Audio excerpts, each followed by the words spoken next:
pledge.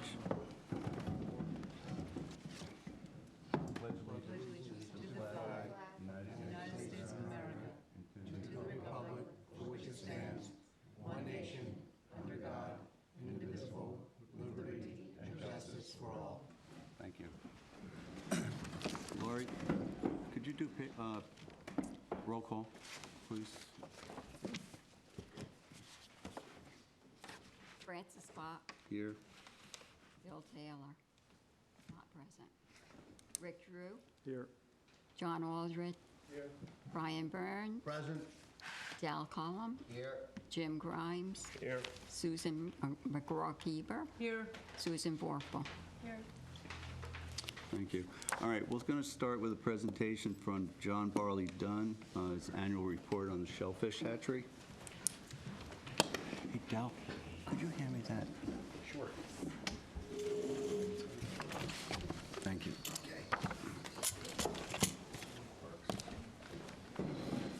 Am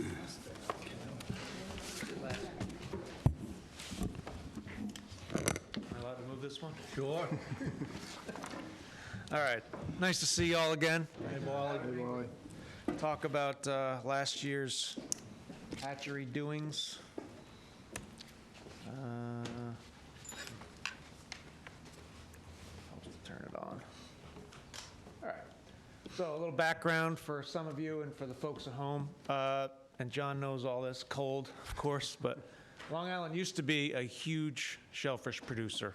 And then, you know, as the island developed and harvesting increased and development and everything, depleted water quality, the crop went down. And then in the mid-'80s, the event that everybody has heard about, the brown tide came through and really did a number on shellfish and eelgrass, and our population, the shellfish harvest dropped to about 20% of what it was before that, and the number of baymen plummeted from about 200 to 40. And we're built back up to about 180 nowadays. And just for interest, town sells about 2,200 or so recreational permits every year. So in the late 80s, the Shellfish Hatchery was established. And just this winter, we were tonging through the ice. Just kidding. That's a pretty old picture. Horse-drawn carriages and all. So why do we grow shellfish? Well, I think all of you are well aware. It's a huge part of the commerce and the history and the life out here. Filtration is a huge factor in shellfish. They create habitat, they increase biodiversity, all that good stuff. And these pictures I love these pictures because back when we started seeding Northwest Creek again, as you know, it was closed for many years. There was a really nice hard bottom on the north end of the creek, and it was just bare. And we seeded it one day and came back a year later, and the oysters were huge.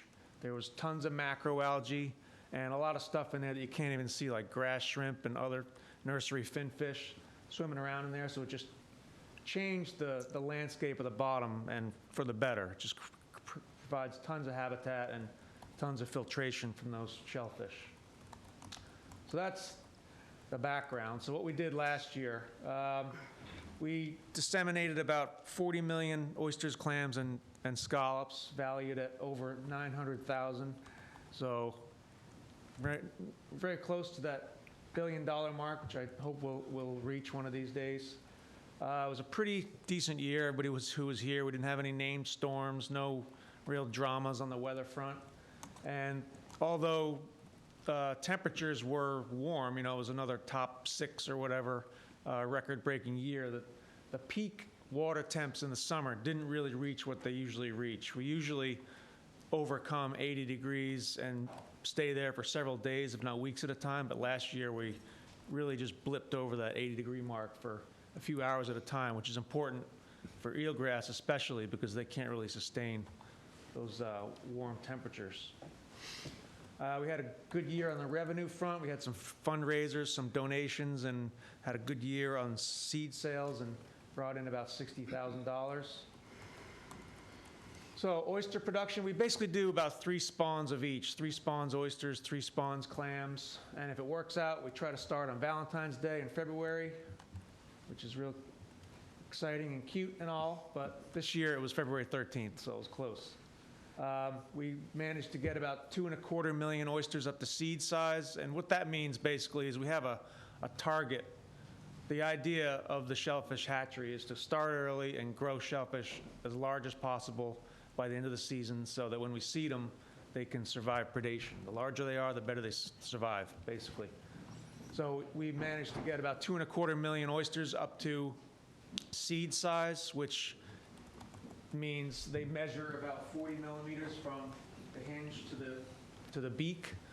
And this year, the average size for all those guys was something like 52 millimeters, which is a little over 2 inches. So we're pretty happy with that to get from February to August, September, October with a nice 2-inch oyster to seed out. For those that have been paying attention over the years, we had some issues with a juvenile oyster disease, and we've seemed to have overcome that. We've basically bred it out of the population, so we took survivors of the disease one year, spawned them the next year, and so we've overcome that disease. Clams, same thing, 3 spawns, and we do the oysters first, so we start the clams later. We're actually going to do our first clam spawn of the year this week. And recently we started spawning both white and notata clams because of a lot of people seem to have problems with the thin shell of the notata clam. As a quick review, a lot of hatcheries spawn and rear the notata clam because it has a natural marking on it, which is really convenient when keeping track of seed. And they do tend to grow a little faster, but because of that quicker growth, they tend to have a thinner shell, so they tend to crack when people are shucking them. And they seem to have a higher metabolism, so shelf life doesn't seem to be as good as the white or the pure Mercenaria clam. And again, as a reminder, there's nothing freaky going on here. Basically, the notata clam is just a natural clam, but it only occurs about 1% of the time, and the markings are derided by a recessive gene. So when we take all those recessive and clams and spawn them, then all the progeny have the marking. So it's been useful, but we're going to try and get some more white clams out there.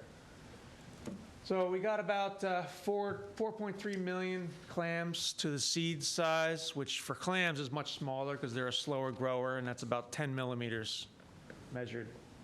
And we got about 50-50 notata and white, so it was a nice 50-50 breakdown.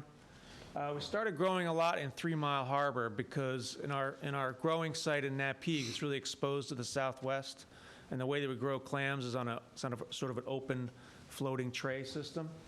So when we get these winds, it doesn't even have to be a storm, but just these prevailing winds that the kite surfers love, but it's a lot of wind, and they'll actually wash the clams out of our gear. So we're trying to find some other secluded or protected areas. And last year we did most of our growth in Macklow, which is where the old fishing station was in 3 Mile Harbor. And we also had a floating Upweller at the nursery. So we kept them all nice and contained, really didn't lose any. So we got a nice seed crop. We're still overwintering in Northwest Creek, getting decent survival, but not stellar growth. So we're going to try moving those out of there earlier in the season and get them to a more flowing water area. Quick graph. Basically, this is numbers of shellfish on the left, average size on the right, and years on the bottom, 2012 to 2017. Basically, the oyster average size is going up, which is just what we want to see. So the larger the oyster, the better they'll survive. This is the average size for clams. Basically plateauing, if not dropped a little bit, so we want to try and bring that up. And the other two numbers, the red is clam numbers, which fluctuates mostly because of those wind events, basically wash out of the gear. And the green one is oyster seed numbers, which dropped a little bit because of that disease. And hopefully we'll be able to maintain this. Another thing we did was we actually raised the seed size requirement from 30 millimeters to 40 millimeters. So there's going to be fewer of those, but they'll have much better survivability. And the reason for that is because 40 millimeters is kind of known as the refuge size for oysters. Scallops, we really didn't have a hot scallop year. They didn't cooperate with us in the hatchery over winter survival because, as you may know, we overwinter most of our scallops so that we're not seeding them in the fall to areas that they might get disturbed by dredging. So we overwinter them and then we seed them out in the spring. And overwinter survival last year wasn't very good. And coupled that with our hatchery production, we really didn't have a great scallop year, unfortunately. We did manage to overwinter nearly 130,000 in the pond, and we're going to go get those out of there soon and seed those out as soon as spring comes and water warms up. What else? So as usual, we produce these seed maps, which are getting nicer and nicer every year. Barnaby Friedman over in 300 Panago makes these up for us. So they're all color-coded. And so this is the all harbors map, and we all have individual pages of each harbor, so it's super easy to go out there and find your shellfish. So these maps are available on the website and in the annual report. And oyster gardening, as you guys well know, is a hit. Got one of our gardeners right here, Susan, gonna start up this year. Hopefully we're going to expand to 3 Mile, Hog Creek, and Accabonac this year and have about 80 gardeners from 15 2 years ago, so quite a leap. Lots of public outreach still, hitting a lot of the schools. South Fork Natural History Museum. Rick organized a few really cool paddleboard seating events that we did last year, and hopefully we'll do some more of those this year. Montauk Seafood Fest, and of course your largest clam contest.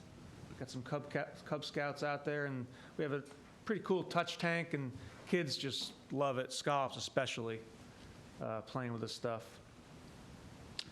So 2018, we're basically going to shoot for a lot of the same numbers that we have achieved recently, more scallops, hopefully. But oysters and clams, we're pretty happy with those numbers. As you probably know, we applied for a grant with the state last year, so we're keeping our fingers crossed on that. Very, very confident that we'll get it, but they're being hush-hush for a little while until they get everything figured out. That's about it. And you guys have a lot of projects that we're hopefully going to embark on. Spat-on shells, one of them, shell recycling, oyster pond transplants, which I think John's going to talk about, and some more of those paddleboard events. And just hoping for another good year. Quick question. Is it possible to go to the first slide? Yes, sir. First slide. The one with the... Yeah. That was it, I think. This one? No, that one. That one. And, Barley, what do you contribute the healthier bottom to? Any thoughts on that? Well, just because in Northwest Creek, we hadn't been seeding in there for so long because it was closed. So it was just, this was just a nice example of a barren bottom. It's really nice hard bottom, so it's good for oysters. It's close to the inlet, so they grow really well. So this is just an example of, we just happened to have the camera on us, and we found a nice piece of bare bottom, seeded oysters onto it, and then came back the next year. And the oysters are doing really well in there, just because of probably because it's a seasonal area, so they're not being disturbed and picked over much. People are only allowed to get in there during the winter, and because it's so close to the inlet, they're getting good flow and really nice growth and great oysters in there. Okay, good. Thank you. Barley, is there a possibility of overseeding an area or seeding? There is, okay. There is for, really just for the possibility of disease, but oysters get picked out so quickly that it hasn't been a problem.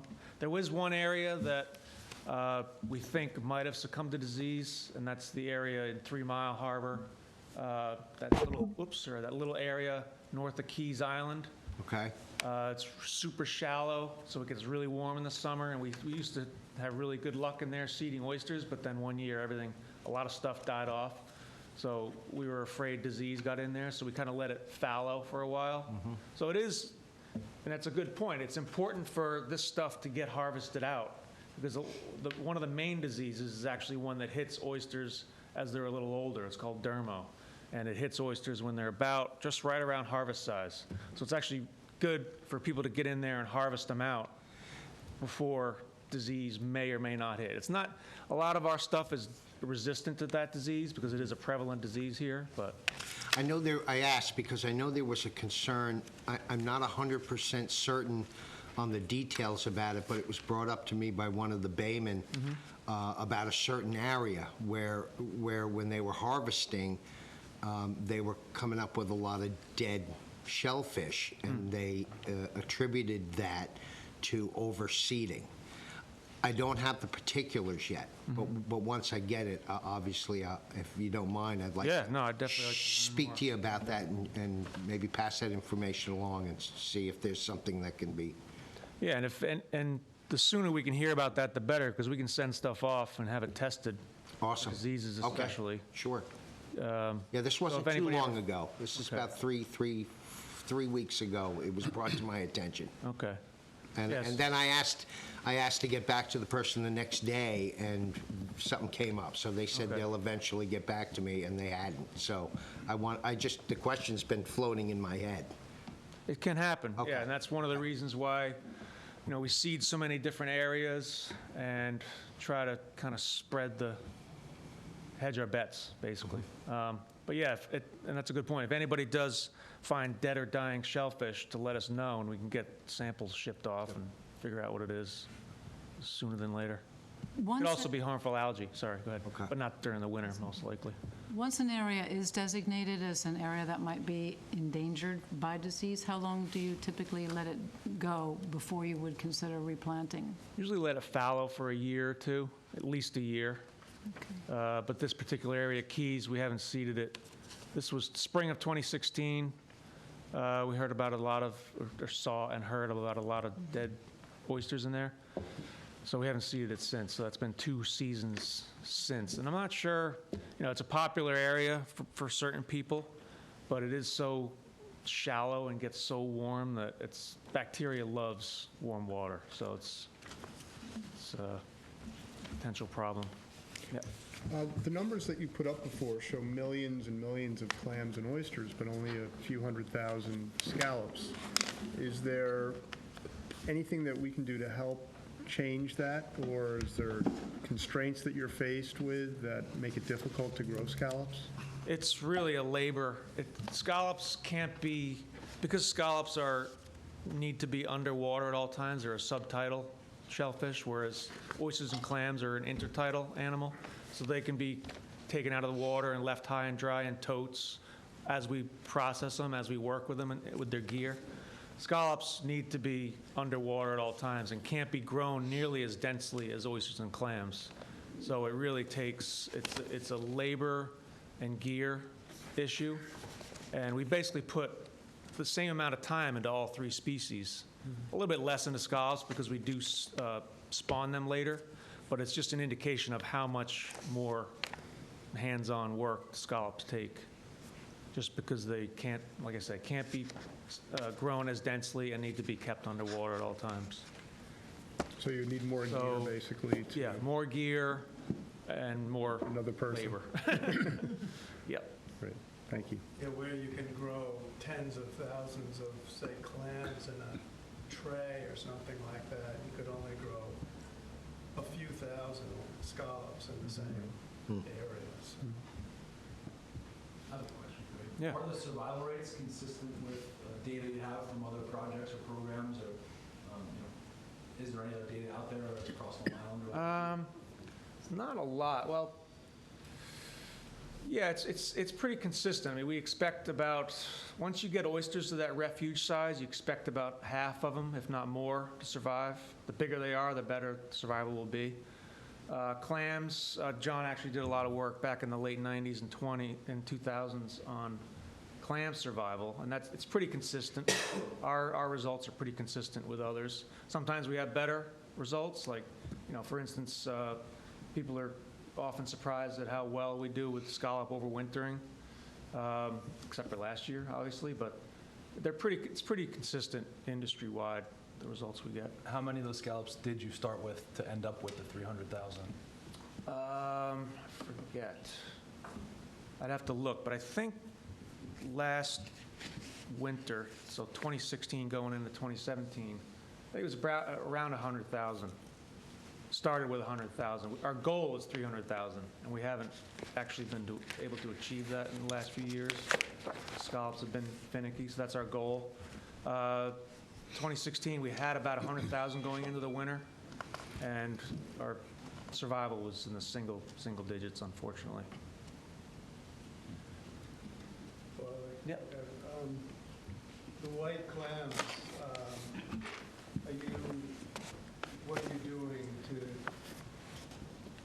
you have any plans to sort of hang on to some of those clams, hang on to some of the notatas, and look at them as they get to harvest size to determine the nature of the shells? Because, when this has come up in the past, my understanding, and I think a lot of people in the industry felt as though the answer to thin notata shells was the fact that you were basically dealing with a hatchery-grown animal, which is a much faster-growing animal than an animal that grows in the wild, and therefore the clam was putting on length at the expense of shell thickness. And I would expect that if that's true, then you would find that the white clams, once they reach the size that they could be shucked, would also have thin shells. So I guess, are you doing anything what are you doing to assess that down the line? We hadn't really planned for that, just because it's, as you know, it takes so long, 3 to 5 years for the clams that we're seeding now to reach harvest size. So we hadn't made a plan for that, but we certainly could. We'd have to somehow, cordon them off, keep track of them. Or plant them in a certain place. Plant them in a certain area, maybe mesh cover them for a few years. Might be interesting. worthwhile. It's not too hard to do. Yeah. And also, I guess another question is, it seemed to me that looking at your picture there side by side of notatas and white clams in those large shells, that there's more size variation of the white clams, which also is always my understanding that, it's much harder to grow white clams because you get a much greater size variation in the seed than you do with the notatas. So is that something, am I looking at that right? Are you seeing more size I'm not variation? sure where this was our picture, but I'm not sure where Ashley took this picture. I'm not sure where she gathered up the clams to put in those shells. It could have been, different totes of different sizes, and this might not actually represent like the biggest tote of clams. But we did spawn the whites first, knowing that they generally grow slower, and we still ended up with that 50-50 breakdown in the size groups. But I don't remember noting a huge size variation. But there's such a huge size variation in all of them, especially since we do several spawns. It's hard we don't keep the spawns separate, And one other question, what are you doing with the clams and the oysters that aren't reaching your sort of ideal seeding size? Are you holding on to them through a second season, or seeding out the runts?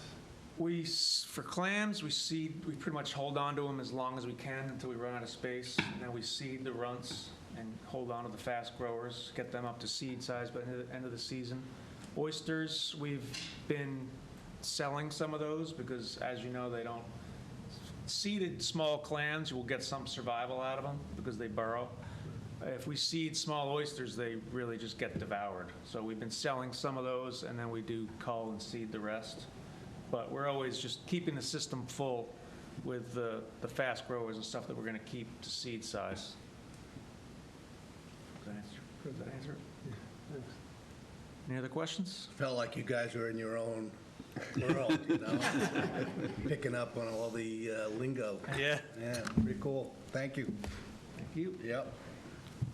Thank you, Barley. Barley, did you ever see the oysters that were in the tray fertilized from our last class? They spawned about 15 minutes after everybody left. Okay, well, success. Okay. Well, 15. Yeah. Wow. Thank you. Thank you. Thanks, Barley. John, you have to move over a little bit. I know. Sit on Susan's lap. We can, when we do Yeah, that. come on over. There we go. The chairs here, are we close enough? Yeah. No, we're good. Glasses. Okay. All right. Scott DeBriner?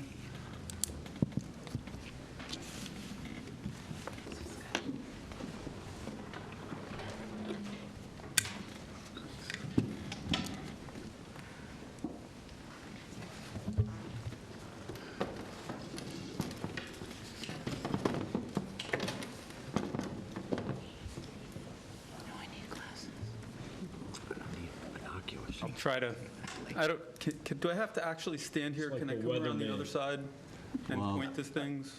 They want the To microphone. speak, you have to be in the mic. Yeah. Let's see how it goes. Maybe I won't have to go to the other side. My name is Scott O'Briner. I work at Inner Science Research Associates in Southampton. My official title is Senior Environmental Planner and Landscape Architect. Before I begin, can I hand out some photos? You have them, but it's easier this way. Thank you.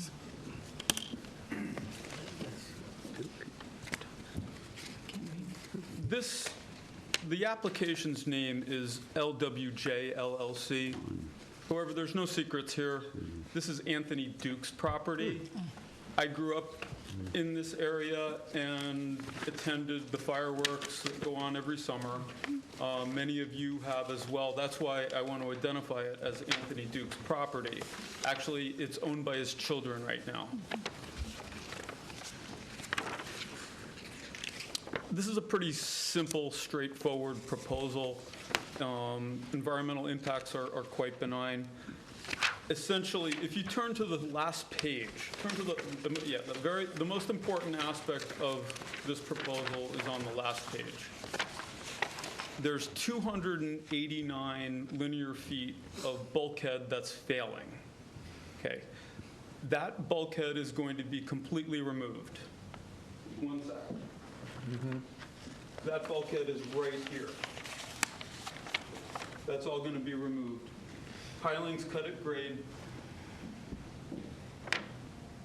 In exchange, there's going to be 25 linear feet of bulkhead added to the existing bulkhead that's in good condition.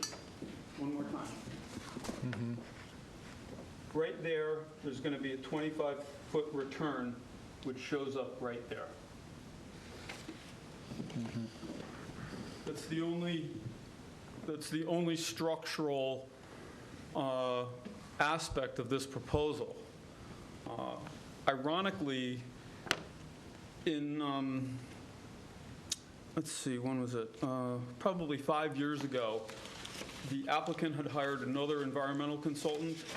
They got DEC approval to rebuild that 289 linear feet of bulkhead. They submitted that proposal to the town. Didn't go before the trustees, but it went before the ZBA, and the ZBA said no. Well, they didn't say no, but there was strong opposition to it. So the applicant at the time backed up, and then our office was hired, and we basically have been working with Brian Frank over at the Zoning Board of Appeals to come up with this proposal. They have the application as well as you guys right now. After that 25 linear foot new bulkhead segment is constructed, then we're going to put in 155 cubic feet of new soil, new sand in this green area. Because right now, the there's about a if you can see in the photos, the actual toe of that bluff is actually 3 feet below the existing bulkhead. So we're just bringing the grade up to the existing bulkhead, and then it's going to be graded out at a natural angle of repose and completely replanted. Every other portion of the bluff is going to be replanted as well with beach grass, 1 foot on center. Existing woody vegetation is proposed to be cut at grade. The root balls left in place. They're going to resprout.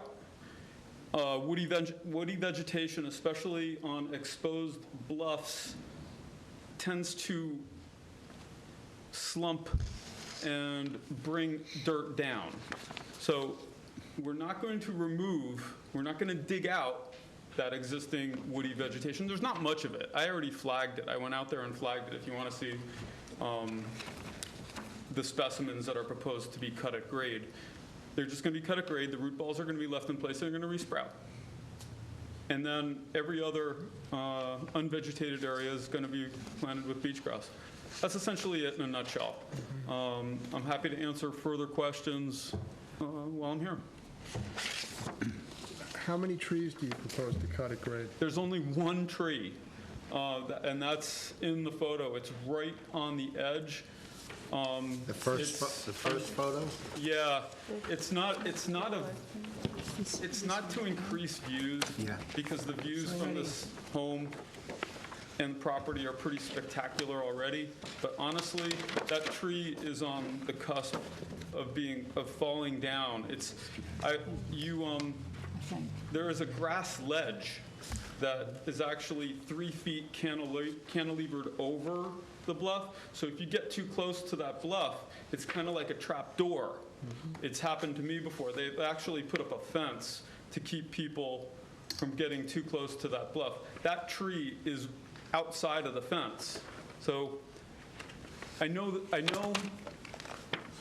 the family has some internal debate about that tree. Some want it to stay, some want it to be cut down.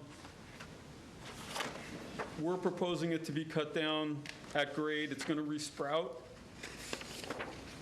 Whether or not who wins in the family, I don't know. You referred to woody vegetation. Are there other plantings that you're referring to in addition to this tree? There's some red cedar, but in terms of trees, there's really only 1 tree that is going to be cut down. And that's, well, proposed to be cut down, and that's the tree that I just referenced. Yes. I have a couple of questions. How long is the bulkhead that's failed? 289 linear feet. No, I mean, in time. How long ago did it fail?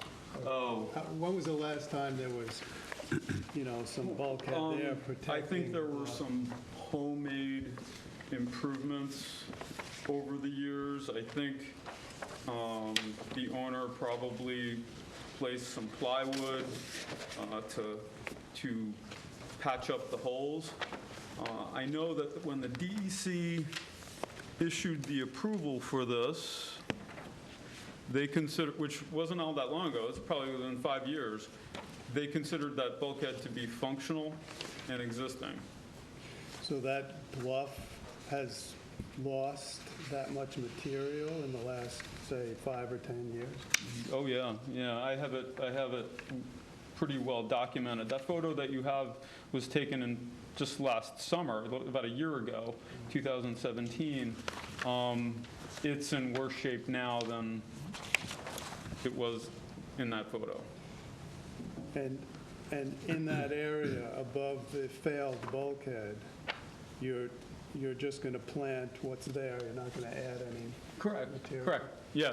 That's the fill isn't going to go in the area where the bulkhead isn't, with the exception of a little patch over here. If I'm pointing it correctly, most of the green's over there.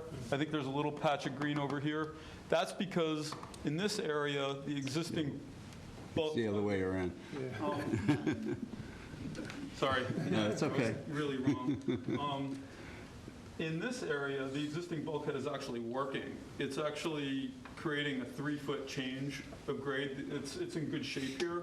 So when that is removed, there's going to be just a wall of soil. So there is a proposal for a small amount of fill to be put there and planted, sand. If that doesn't get approved, it's not the end of the world, because the 3 foot of soil is just going to slump down and create its own natural angle of repose.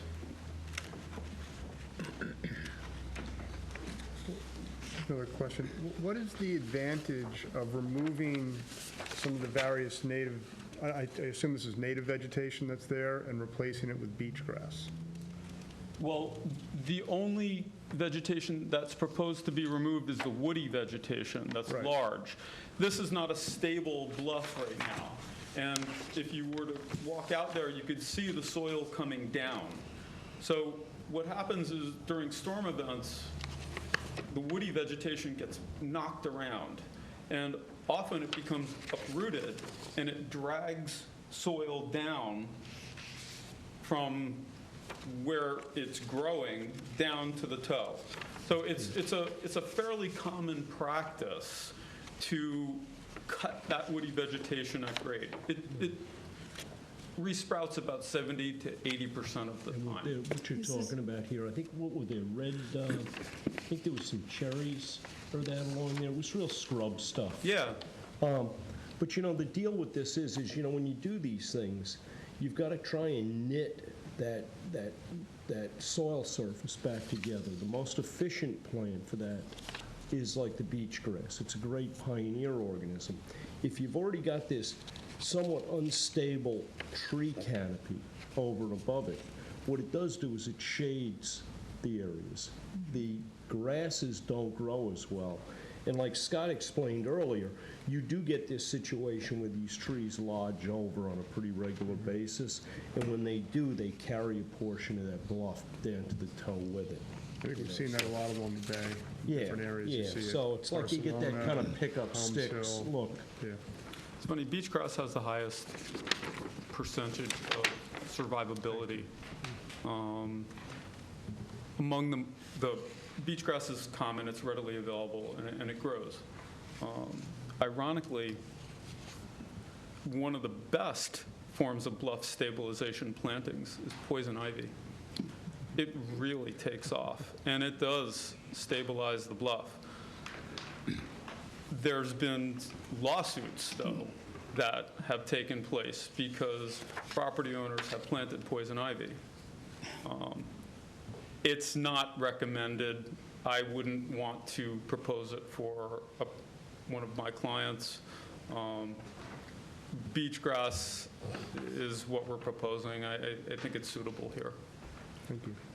And the, any irrigation would be There probably temporary? it depends. I say in my application documents, Yeah. temporary irrigation is a possibility. It depends when this actually happens. If we were to do it in the fall, it's less likely to be needed.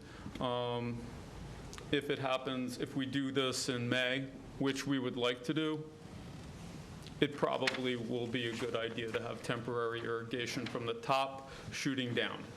Got it. And they would be on timers and flow sensors, so in case one would break, everything would stop. Do you expect, once this bulkhead comes out, I'm looking at this, and I was down here the other day, too, and looked at it, and the area behind the bulkhead is obviously vegetated and looks very stable, and where there's no bulkhead or where there's a failing bulkhead, the bluff is, collapsing. So do you expect that once you plant the beach grass, that it will continue to weather, I guess, Yeah. in storms and to have. As them best as maintained? possible without a structural solution, yeah. I think the 25-foot return back into the bluff will stabilize a small segment. The balance of the bluff, though, is going to become what nature wants it to be. I could probably find out if I looked at the package, and I appreciate you answering our questions, but will there be mat juding? Not On the proposed- bluff? It's not proposed. Okay. It's not proposed. And you It- probably don't feel that it would be necessary to stabilize what you're planting there? Well, you don't have a whole lot of water loads coming from the top on this slope. Okay. So that's, Scott, from what I see here, this return barely encompasses the pool area. Correct? We were significantly limited by what the town has a no shoreline hardening structures policy. Right. Technically, proposing a shoreline hardening structure, granted, we're getting rid of 289 square feet. Whether or not that exists or not is based upon your frame of reference, but we are proposing 25 linear feet of bulkhead. Would we have preferred 75 or 50? Yeah, I'm we would've. just wondering if you're concerned about scouring at Well- because that's directly in front of the pool, and how long will 20 it be before that's 25 going to be does exposed? get you into the 9-foot contour. Mhm.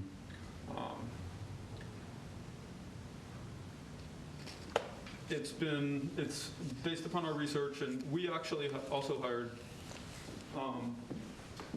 Dr. Lee Wisher of the Woods Hole Group to come up with this design. He felt that this is sufficient to prevent end scour on that segment of bulkhead, on the northern segment of bulkhead. What I'm a little confused about, we have people that come before us fairly often throughout the year, and they repair, replace, repair, not necessarily in kind, because they're using vinyl sheathing. Why your client would be denied if it's already there, so Well- be it, it's falling apart? It's a good question. Yeah, I don't get it.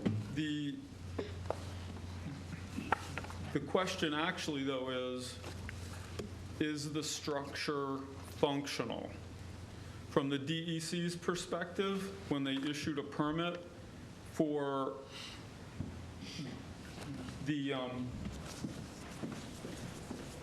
this segment of bulkhead to be repaired and replaced, from their perspective, that was functional. The existing part of the bulkhead was still functional. From the town's perspective, they felt otherwise. They felt that the bulkhead was no longer functional, and the property owner lost his right to repair and replace. Based on the fact that it had deteriorated so badly? Exactly. Okay, Exactly. all right. Thank you. Anybody else have questions? Not at the moment. Thank you. Yeah, thanks. Be well. thank you.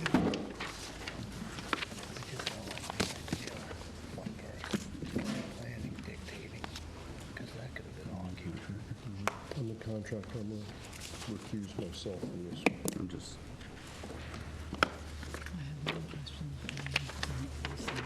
Yeah, it's interesting. all I see is that pool hanging over the edge It's in a 10 years. Okay, yeah, I don't think that's going to be the case, honestly. All right, Site's a little more stable. Bruce Harworth?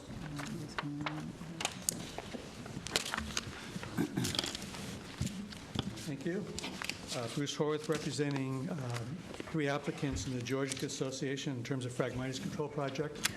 But also, I'm wondering, Francis, did you want an update on the excavation, the bottleneck excavation, or have you already did that last time? Is it going to happen this spring? No. Okay. We'll hold off on it? You guys have any? It's not a new update, right? We had a discussion. No, the only thing I would have added is just that the Army Corps is, they sent out a letter as well. They haven't given the permit yet, but I responded to their inquiries, so presumably we'll have that well before the fall. Okay. Okay.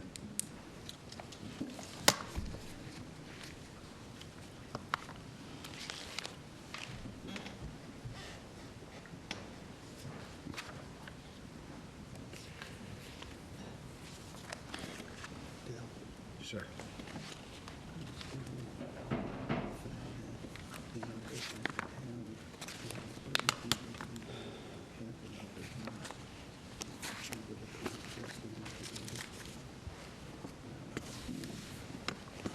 So I'm here tonight on behalf of 3 applicants that are over in Eel Cove area. This is Eel Cove in the lower part of Georgia Pond. I guess I can show the best in this picture. We have the association, Georgia Association, owns a piece of property here at the boat launch. To the south of that, there's a property owned by Yass, who's already has a permit from the trustees to do Phragmites control. And then moving east on Eel Cove, get to 1 Eel Cove and then 3 Eel Cove. And so the idea is to include Yass along with these 3 properties that are applying tonight, and we'll have all 4 properties involved in the project, with one person doing it, or one company doing the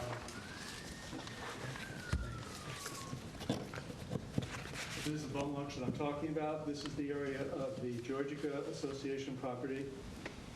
This is Yass through here, and then 1 Eel Cove and 3 Eel Cove. So 1 Eel Cove goes picks up a little bit of the Phragmites in this section, and then goes around to include some of the Phragmites in this clump through here. Includes most of it, in fact, on this property. And then there's a small part of that which shows up on 3 Eel Cove. And 3 Eel Cove has a few other isolated small patches before Phragmites disappears by the time it heads east onto the next piece of property. This is a shot of the association property. And it differs from the other 2 in that there's more mixed native vegetation already present.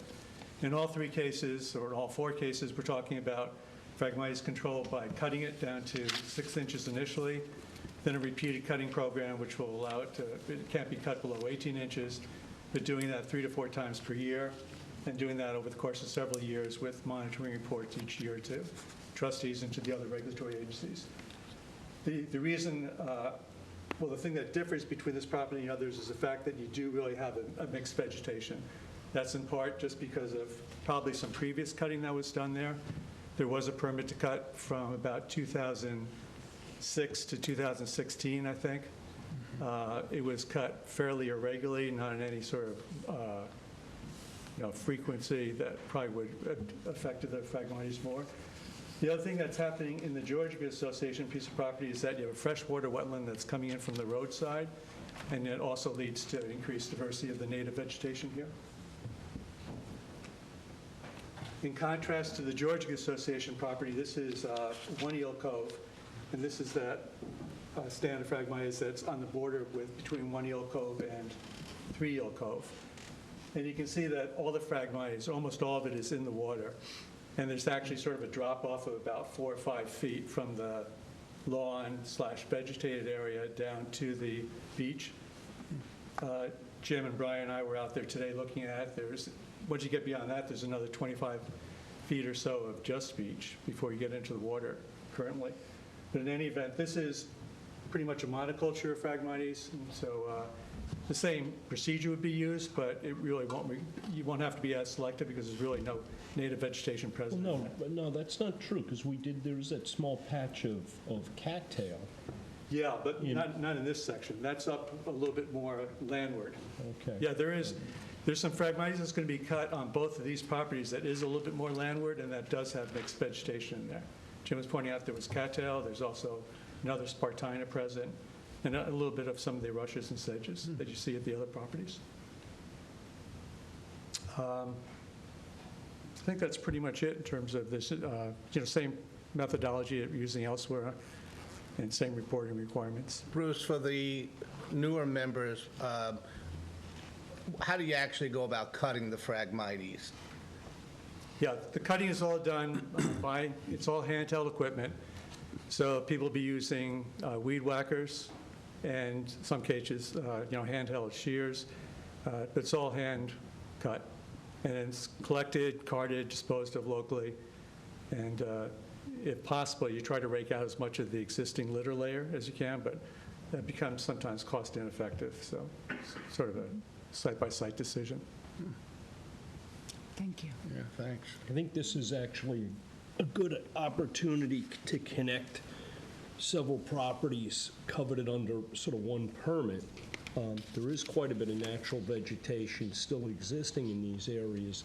The only thing is there's a portion, is it number 1 or number 3 Elk Cove that had the biologs?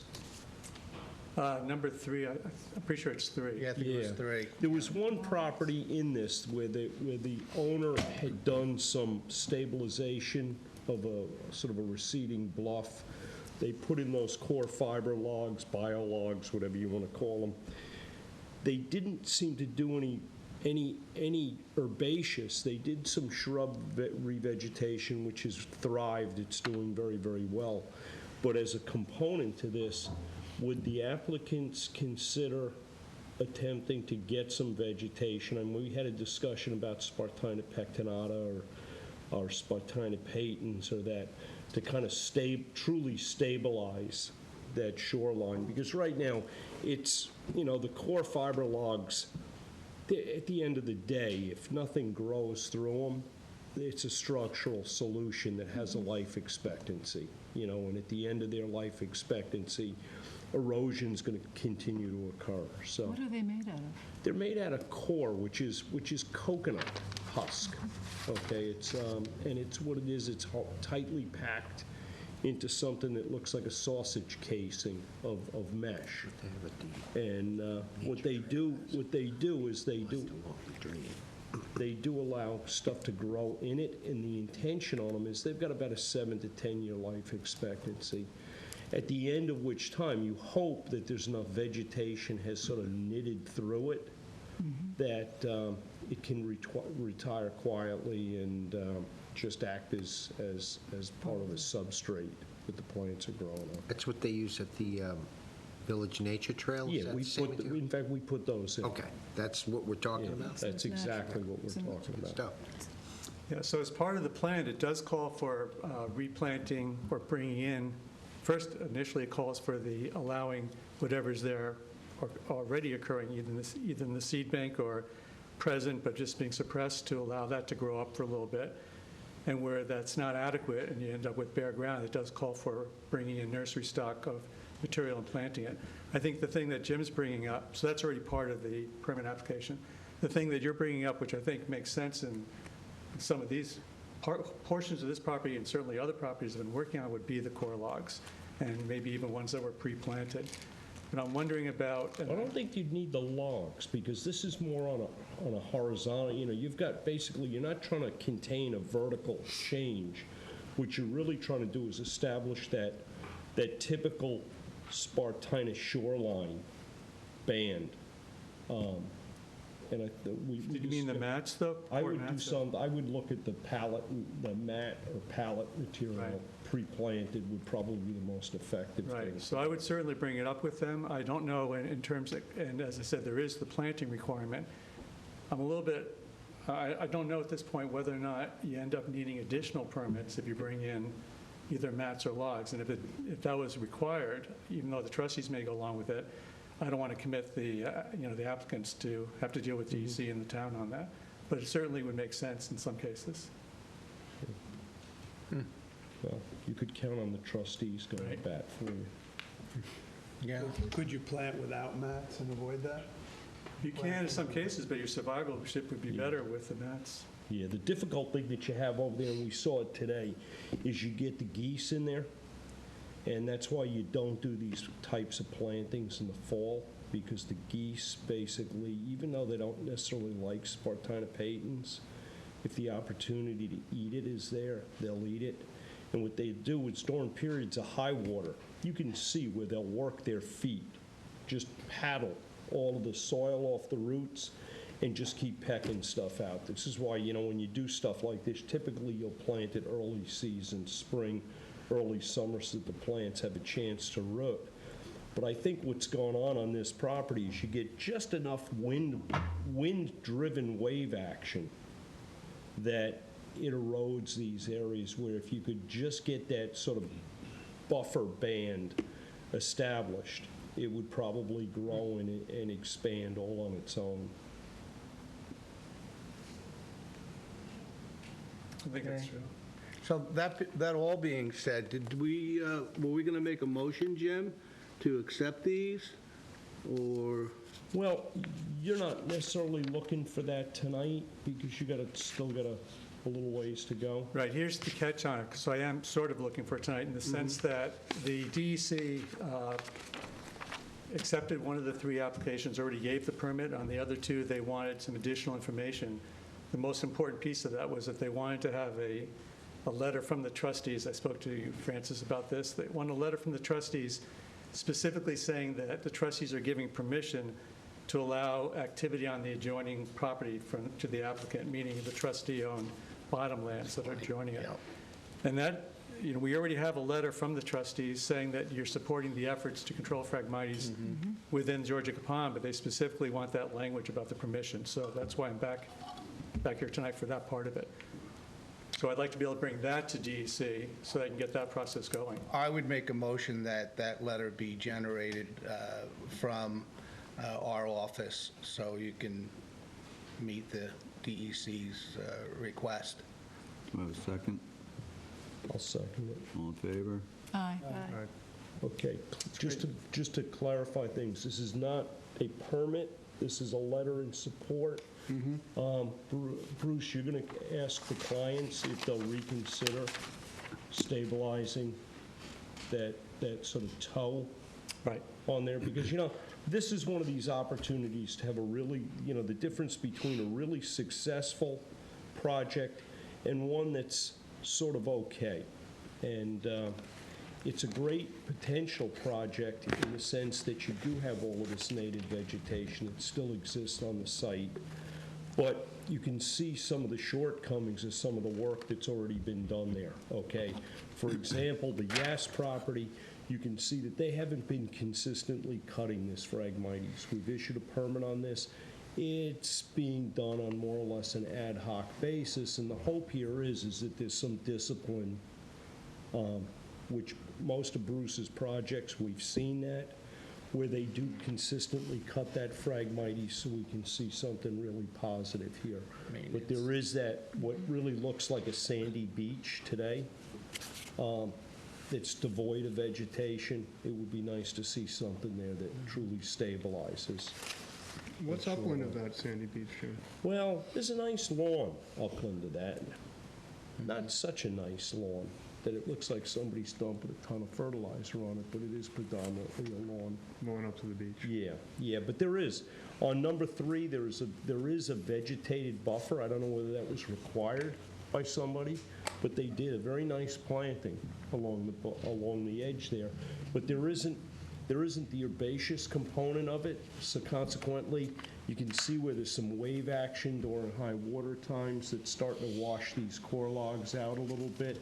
There was one sort of westerly portion of the core logs where the Spartina, the existing Spartina pectinata, looks like it's grown back into the area and actually is doing a pretty effective job to stabilize the logs, but it's just in that 1 3 to 4 foot space. It'd be nice to see something going all the way along. Okay. So Bruce, we're going to try and get an update on that for the next meeting? Well, yes, you will, but I have another idea or suggestion on this, see whether or not this flies with the board, and that would be to, if you decide that you're leaning towards issuing the permit, not leaning towards, if you decide that you would like to issue the permit with that sort of condition, it'd be great, I think, when I go to the other regulatory agencies, to have a condition that not only talks about the replanting, but talks about the allowing the use of mats to do that. Well, Bruce, we said that earlier, that we would support that, Right, but you said you didn't want your client to be hamstrung as a requirement, yes. as a requirement. So what do you want? I want something that suggests that requires the planting, suggests that, or not even suggests, but does allow the use of the mats as a condition of the permit. I have a question. The difference between the core logs and the mats, are mats flat and logs are just what they sound like? Yes. Logs? So mats would then be Mat- submerged into Mat the is pond is area? like a 3-inch webbing of this stuff that's sort of knitted, looks like a thick bit of rug. And what is that made out of? Same core, the same coconut core, leaves? coconut material, Oh, same okay. core material. And what it is they'll pre-plant these things and they'll grow them on for about 6 weeks before you install them. So what happens is they're already planted, they're already growing. Where they're really great, they do a good job of absorbing, some wind-driven wave activity. They do a really great job of frustrating the geese. They can't work through them. And what it does do is it gives the plants a chance to root into the actual substrate, tiller out, and start to grow beyond it. And we've used them in some applications over in Southampton. They were very, very effective. It sounds as though they cover more space too, yes? Well, Than a yes. log? I mean, Yeah, they've got a bigger footprint, okay. you know. Hey, Bruce, Chris Carrillo, we spoke several times, we haven't met yet. I'd just like to add for the permission letter, the trustee permission to use the bottomland. If you haven't done so already, please just send us that letter that you got or that response from the DEC so we can make sure we Okay. get this right the first time with the language. Great. You and I both know, working with the DEC, we want to make sure we have that language hammered out perfectly. Yeah, I'll send a so- copy of that. Great, thank you. Bruce, when you submit these applications to the state, do they do a site visit? Well, they always have the right to, but they don't always do it, yeah. And I don't know if they have in this case. Okay. So are we going to vote tonight on these 3 projects? Or are we going to wait till the next time we meet so folks can have some time to think about it? I don't know, what's the We rest of will it? have the letter coming your way Okay. regarding the, allowing you to do your work for the state. What do you want to do? Yeah. I mean, I like the letter being issued in a timely manner to help Bruce facilitate the other permits, but I'd like to personally check them out myself, and would like to table it until the next meeting, please. It's fine. Yeah, thank you. Okay, Thank you, Bruce. thank you. Going to go to the site? I would like to go Sure. with you just to see a beautiful picture, but I'd like to see it in person. I'll give you a call. Thank you. Wear your boots, because it's a little muddy. I have my Your new waivers. waiters. That might be a bit much, but no. Well, you know what, I have little slipper bibs. Excuse me. Got those things. Okay. All right, Mark and Peter Mendelman. Thank you, Bruce. Hey, Mark. Hi, everybody. Mark Mendelman with 3 Mile Harbor Marina and Seacoast Enterprises. Back again, saw you a couple weeks ago, discussed the maintenance that we wanted to do at 3 Mile Harbor Marina. Have since submitted the application. Brian and John came down and took a look, and that's for sheathing the 140 feet of CCA bulkhead with 1/4-inch plastic above the whaler. It's actually less than the total that I went over when I was here 2 weeks ago, because some of that section had already been done. So I apologize for the mistake in the previous drawing. We'd like to replace the 64 feet of existing creosote bulkhead going a foot higher than it is right now with C-lock. We'd like to construct and install finger piers inside the basin perimeter, maintain existing docks and ramps, and maintenance dredge out to 10 feet out from the bulkhead. This is part of what was permitted previously. The majority of that dredging has already been done, but there's a couple of sections where for example, the joint of the new bulkhead and the old CCA bulkhead is washed through that we'd like to finish the dredging essentially to make it all consistent. That's the application. We have a DEC permit, which actually goes 10 years. It's a 10-year maintenance permit.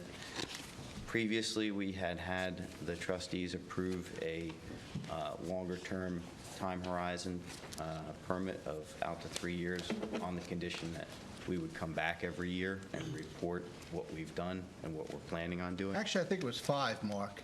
5 would be great. 5 Well, would be that's, I wonderful. believe, what we discussed in the last, or maybe 3 years ago. Yeah, but I don't know if we implemented that or you did, the maintenance, ongoing maintenance, or... Any long-term, longer term than a single year, if it's 3 years, 5 years, if it could be 10 years, that would be better. But if, I'll leave that to the board's discretion to go as long as possible, but 5 years would be phenomenal. Can I ask, how would that coordinate with the other permits? You're asking for 3 years, which would end in 2021. When does the DEC permit end? When does the DEC, I included a copy of the DEC permit with the application. I believe that was 2013 or something, so 2023, because it's a 10-year maintenance permit. So there'd still be some time left on the DEC permit if you went 5 years. So it's just us and the DEC, the permits? I mean, it's not- No, there's natural resources special permit and a building permit issued for those which are being renewed right now. And what's the time? They'll be removed for a year? They typically go for a year, the building permit.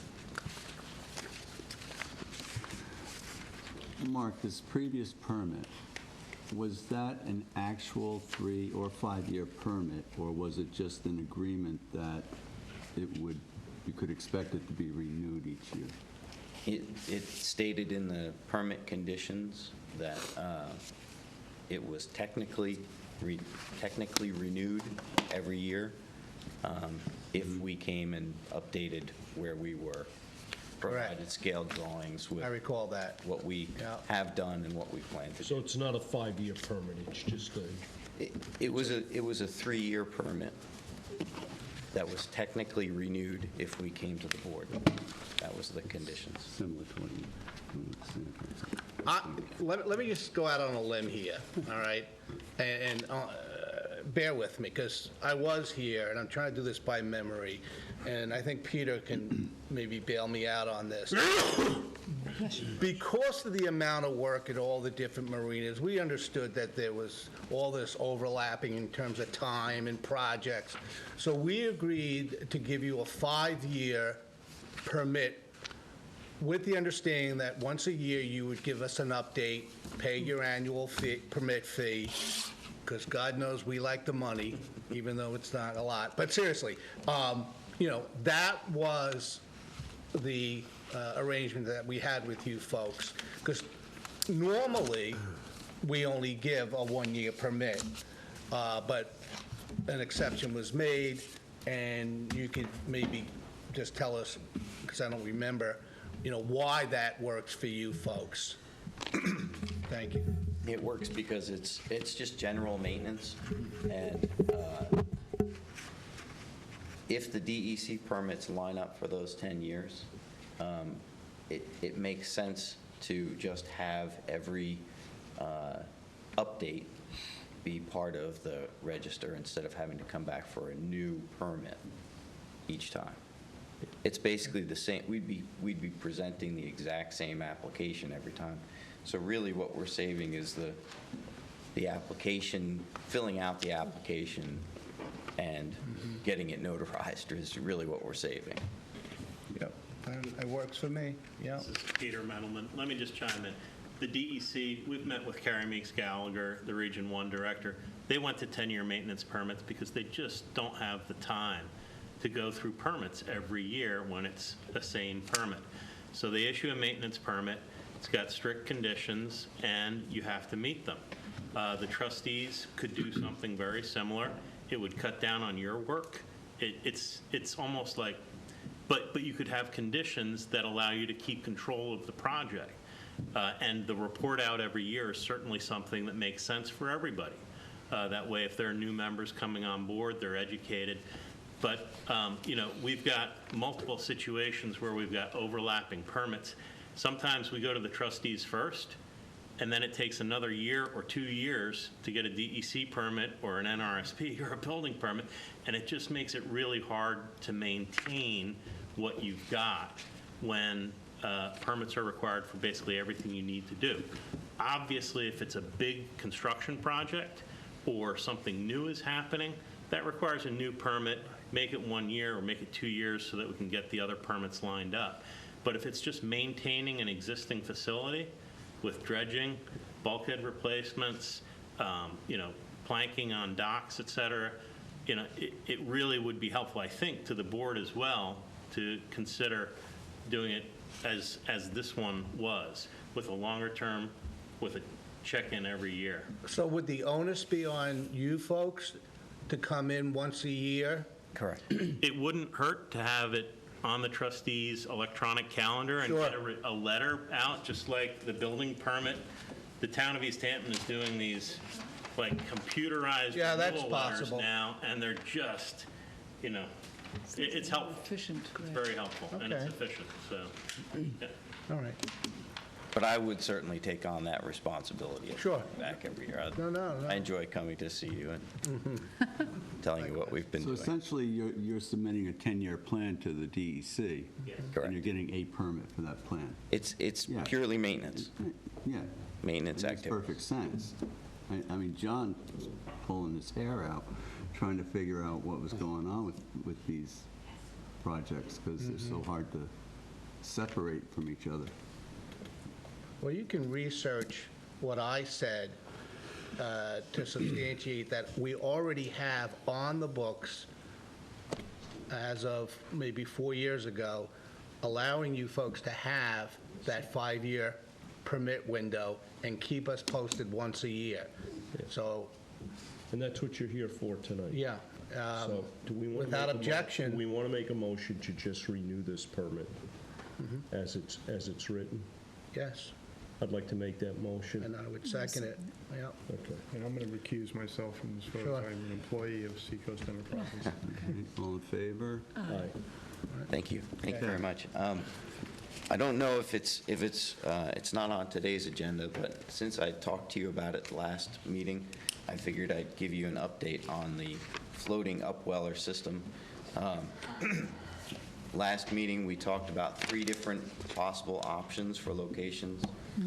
John and Brian came out. We selected one that looks like it'll work. We've communicated with Cornell Cooperative. It's on the agenda. It is on the agenda. Yeah. Okay, great. For the book. Thank you. Yes. Well, you're up there, let's talk about it. So we've communicated the plan to Cornell Cooperative. They've said, sounds good. I spoke to Barley today. It mentioned some possible issues with dissolved oxygen, which the Flupsy might actually eliminate because it's circulating the water. And then the Cochlidinium bacteria, which may be a risk, but I don't know.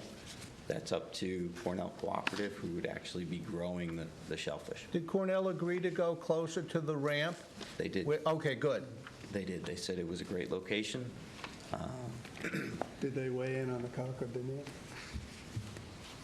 No. But that was just today, so hopefully they may come back and say something. The only other thing that I wanted to mention was when I came here 2 weeks ago, in the proposed locations, it talked about just oysters, because that was my understanding. My understanding now is it's just clams is all they want to grow inside the dock. So I've submitted the application for the float in the proposed location. You can feel free to approve that application tonight. or you can wait. It's fine either way. I have a quick question. Is this purely educational, or is this, do you know, not speaking for Cornell, but is this a for-profit or educational? Because I'm thinking about asking my colleagues to waive any fees associated with this if it is in fact, educational. I think it's more Governor Cuomo and is really trying to promote an aquaculture activity. There's a lot of money that went out there for doing these flupsies all over the place. Right. There's certainly an educational component, I feel. I think there's the opportunity to put signage on these. We expect to have, excuse me, boaters coming from the moorings and seeing these, and I expect there's an opportunity to say, use your pump outs. You use the pump out dock, use the pump out boat, don't pollute the harbor, and this is what these docks are doing. I don't know if that qualifies for educational reasons, but It's for transplant. They are to be put out in certain bottomland areas. Unfortunately, they're not going to be within the waters of East Hampton town, but they are being grown here, and they will help filter water quality, so there is a small environmental benefit, and it's a benefit Can we vote on to... this tonight? I think at the bottom of it, it's water quality, how shellfish can improve, growing shellfish can improve water quality in general. I think there's an opportunity here. Cornell's comfortable with growing clams in an area that has high coclodinium, has had high coclodinium readings in the summer, to actually do an assessment of whether coclodinium is being filtered out, because you've got sort of an inflow into this system and an outflow, and they could do measurement on one side, measurement on the other, and get some valuable information out of that. And who would be the applicant? Cornell? Well, I think Or you- I have to be the applicant as the owner of the property for this facility I don't to sit know. I'd like to there. make a motion that we approve this and waive the permitting fees on this. It's sort of an interagency type deal. Yeah, Yes. I'll second that. Yep. All in favor? Aye. Aye. Thank you. Thank you very much. Thank you. That's the right thing to do. Yep. Yeah, thank you. Welcome, thank you. I noticed that the Halsey's Marina are later on. I want to be respectful of everybody else. I'm willing to wait. No, you're up, you're here. No, you're I up. have both Halsey and 3 Mile. Okay. There were two Halsey's Marina permit requests. The first was we're trying to renew East Hampton building permit that allows us to dredge up to 300 cubic yards per year at Halsey's Marina. And to do that, the trustee permit for that has expired. The DEC permit expires in 2025. The NRSP expires in 2020. The building permit has just recently, or is expiring at the end of this month. And the trustee permit expired in 2017 after we completed the first phase of dredging on the outer slips, the westernmost slips at Halsey's Marina, which were out here. There was in the initial application a phase 2 and phase 3 planned, and in those we were hoping to do 300 cubic yards per year. We do have large, well, not large, 40-foot sailboats with 6-foot drafts that do use these slips, and some of the areas have 5 to 5.5 foot at storm low water. So we wanted to basically renew, I guess, reapply for the same permit we had before. So I was hoping, I think my brother Mark did a good job going through it last time. Brian and John have come out and looked at the property and seen where we intend to dispose of the dredge material and where we'd like to do the dredging. And we were hoping that we could get a vote on this tonight so that we could renew our building permit. John, did you have any questions? Do you need one vote or two? Do you need a vote to close out? I have a separate one, which is a closeout.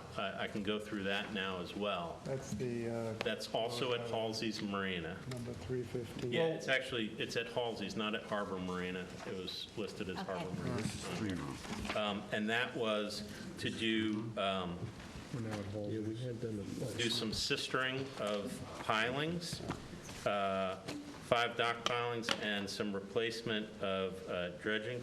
I have sent a letter to the trustees showing the 3 pilings that are along the bulkhead. Typically, pilings right next to a bulkhead don't even show up on surveys. You just have a line for the bulkhead. And there was one piling that was completely rotted that got replaced. That was a freestanding piling. And those are now Greenheart untreated wood pilings. And they are circled in red, if I can find, on one of the surveys I shown, basically just showing where the work activity was. But for us to close out the permit with East Hampton Town, we need a letter from the trustees saying it's okay to close out the permit. The building permit also included some dock planking replacement, which was not included in the trustee permit. And we intend to close that out, even though it hasn't been done. It wasn't really needed. And the trustee permit also included, and the building permit also included replacement of some bulkhead. We chose not to do that. We were concerned when we originally applied that if we took and sistered in the pilings, that the bulkhead might come down, but it held together well. We were able to sister in the pilings, and we just want to close the thing out. Okay, so, John, let me take the first one, and I would make a motion that we furnish the applicant with a permit so they can continue to do their maintenance dredging at Halsey Marina. I'll second that. What's the length of time that we're looking on that? Because you're saying that that's the permit that the NRSP ends in 2020? And Yes, the DEC so we are ends in requesting 2020? that it be a 2-year trustee permit. To coincide with the NRSP? To coincide with the NRSP. That's fine. Okay. And then you want to take a stab at the other one? Should we vote on this first? Oh, I'm sorry, I thought we did. No, we have a motion.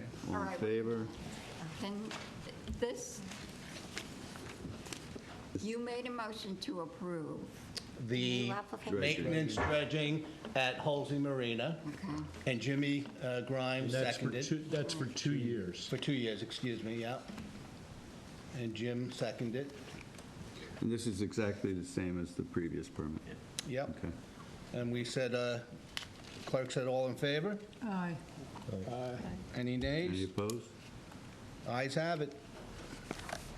So you Go ahead, John. have the dredging. Okay.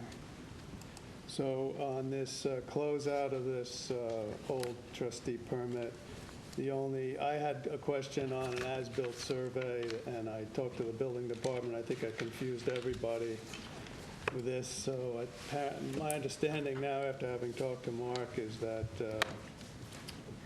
bulkheads basically don't designate individual pilings. There's just a line. And since the pilings were sistered or replaced, there wouldn't be any survey that showed the pilings. So it wouldn't be necessary. Did you I spoke to Ann clarify that Glennon, with the- and yes, comfortable with that? yeah. All right, so I make a motion, we close out that trustee permit 315 and 815, I think it is. 815 was an extension of 315. Yes, the closeout was, the original permit was number 8-15, and it was renewed once to allow us to do the work in 2016. So I make a motion, we close out those I'll second permits. All Who in made favor? the second? Jim? Okay. All in favor? Aye. It's okay. Thank you. Thank you.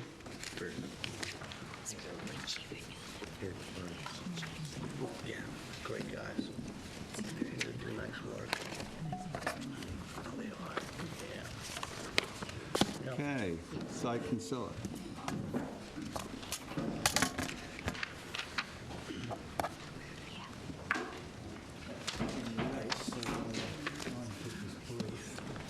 Send this around?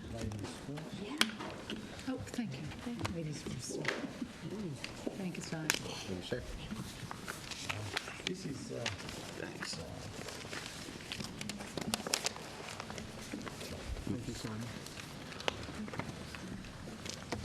Thank you.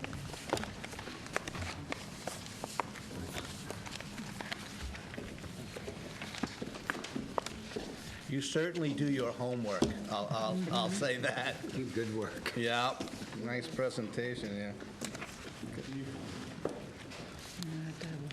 Before I say anything, I'd like to thank the trustees very much for all their diligent work with regards to deep water wind.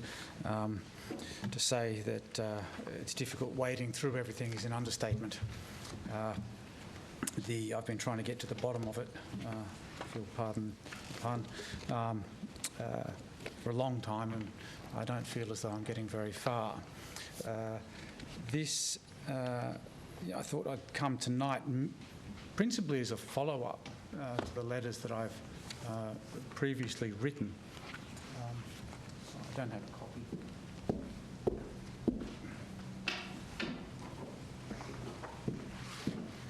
This is actually the first time I've seen a printed copy. So follow-up of the letter that I wrote on March 1 regarding the price of deep water wind, or the lack of knowledge of that price. The main problem that I have is that we're being asked to consider a community benefits proposal. And with any deal, there are two sides, and both sides want something out of the deal, and it should be a fair exchange. My principal concern is we don't know whether it's a fair exchange or not. We don't know what this deal is about because it's concealed from us intentionally. And the reasoning for hiding the details is dubious at best. So when you say the deal, you mean the cost of the project or the cost to the ratepayer? Cost of the rate. The whole proposal. We've got some chaps, a hedge fund, DE Shore, that want to put in a wind farm. The way that banker types think, and I spent most of my career with these type of people. They don't think it's a wind farm. They think in the terms of annuity. They think in terms of cash flow. And it's an overall deal. They're coming to the trustees and they're proposing to employ a fisheries person, and they're proposing to bury some power lines in Wainscot, et cetera, et cetera. It might add up to as much as $10 million. That could be a good deal, but we don't know, and I suspect that it isn't, because the price that they're going to charge the ratepayers, which is money that's being taken out of the community, will be in the tune of about $1.5 billion over the 20-year contract life, over and above the market rates. Yes, Simon, the 17 cents a kilowatt, that's speculation on your part. You don't, Exactly. You don't. I don't know what it is. Yeah, I would like to know what it is. I just thought maybe you had an inside track. Well, because there's been other numbers thrown around that are significantly more. I'm a couple of them that are less. Most of my career I've spent in financial institutions, and my training always tells me to be conservative. So I'm giving them the benefit of the doubt and saying it's 17 cents per kilowatt hour. Behind that graph, you'll find a one-page document that looks like that. And this is what concerned me a little bit. This is an email. I didn't bring my glasses with me. From the General Counsel of LIPA, or Special Counsel to LIPA. And in that, he says that certain pricing and cost formulas that are regarded as trade secrets, pursuant to the PPA, Deepwater Wind explicitly asked that information be redacted and treated as a trade secret. That strikes me as very unusual, because after the bidding process is done, What's the secret? Yeah, I mean, they've got a contract. And actually, you know, in the discussions that we have had initially, we were told exactly the opposite. We were told that the reason they could not divulge the terms of their contract was because of LIPA and PSA would not allow it. Exactly. So Clint Plummer told me the same. That's an inconsistency. Yeah. And I've brought this to Clint's attention 3 times. And every time he says it's the first time he's heard of it. Classic. I don't know whether you want me to go through quickly. Oh, I actually had it. I don't know how to work that. My calculation of the graph.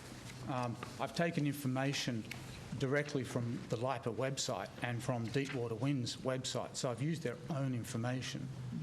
The only information that I've assumed, or the only 2 pieces of information I've assumed, is the starting price at 17 cents per kilowatt hour, which I thought was giving them the benefit of the doubt, and the annual increase of 5% per annum.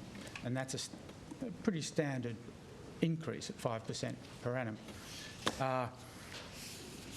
On the market pricing side, I took a report, which again is behind that graph, from Bloomberg.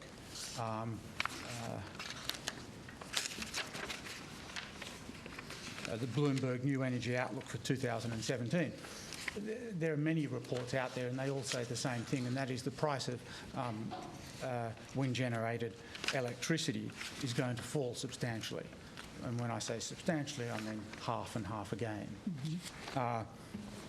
The main reason for that fall is the technology. Wind technology is very different to what it used to be, the turbine technology. And if you read the papers, the new turbine technologies, they have lasers that predict the wind before it gets to the turbine and that adjusts the blades before the wind hits the blades for maximum efficiency. And it's things like that that are coming online in the next year or so that increase efficiencies by as much as 40%. So that's one of the main drivers of wind technology Does that mean dropping. that 40% efficiency, average efficiency that you get out of wind right now will increase to 80%? It means that if you had 10 wind turbines, you don't need as many wind turbines to produce the same amount of electricity. But if you, I read that. if you're building a wind turbine this year and a new technology comes along 5 years from now increasing efficiency, is that beneficial to the wind turbine that's been built this year? The technology that I'm talking about will be in the market in time for Deepwater Wind to build their wind turbines in the farm, Block Island. I have read this too. Yeah, it's It's 20... new technology all the time, and the turbines that they're talking about putting in now will be passé, really, in many ways, and they require more turbines to get the same efficiency. I've read that fewer are actually better than newer technology. So, and they're larger. So instead of putting 10 wind turbines in, you can put 6 in and get the same amount of electricity, which is a hell of a lot cheaper on all fronts. But this graph predicts... This graph starts at the year 2022. Based on this Bloomberg figure, declines 71% into 2042. But that would, I mean, you've got new technology coming out, 10, 15 years from now that might not be applicable to a wind farm that was built this year. I'm factoring in the technology that will be available for them to use when they start construction. No further updates. That's what that graph... Just 2022, not 2030, just 2022. The technology that's available at that time. Yeah, 2022. And that's when it's... Again, I've been generous on the graph. 2042. So your question is, how does it keep decreasing beyond 20? Well, Yeah, no, it's not just the wind turbines. It's the electronics, it's the efficiency, it's all sorts of things. so that's what I'm saying, is Yeah. you're saying that the existing, a wind turbine that's built this year could be retrofitted to take advantage of efficiencies all the way out to 2042. In part, yes. Again, I'm not a wind Do we know turbine they could be specialist. So. retrofitted? No, we Right, don't. we don't know that. Well, you could. There are certain functions that you can replace. You know, you don't need to replace the entire thing. I mean, they're not too dissimilar to, you know. No, but I'm a giant asking car. this technology, are we talking about completely new turbines, or are we talking about little add-on parts, or, you know, not little add-on parts, but you know what I mean? The main drivers, and this is one of the reasons why I think deep water wind has not confirmed the cable specifications for the Wainscot beach landing, is because they don't know them yet. Now, again, that's just a suspicion, because... No, that's what they told us. Right. Oh, okay. But we didn't know to believe that. Simon, I've also brought up floating turbines, which would be less harmful to the bottom of the ocean. And they say that they do exist, but it wouldn't be appropriate for our area. And I'm not really certain, because I'm not a scientist, as to why they wouldn't be appropriate. Well, it may or may not be Cost easier on the effective. bottom. I mean, they still have to be anchored, these things.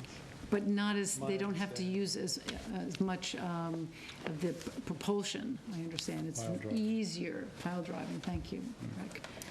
I don't know, but Again, I'm not a specialist on Right.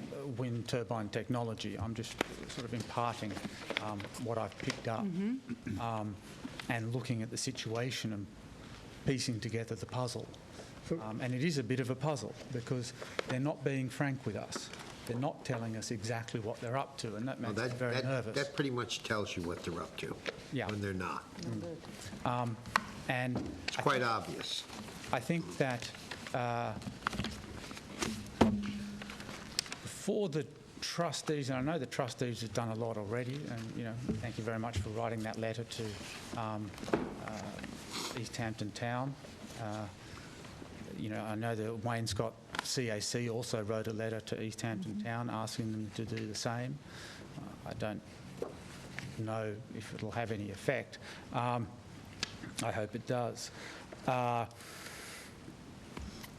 if the trustees want to get to the bottom of it, I think that they should ask what the price is going to be, because the skipjack, their operations in Maryland, the skipjack wind turbine farm of deep water, they've revealed their price.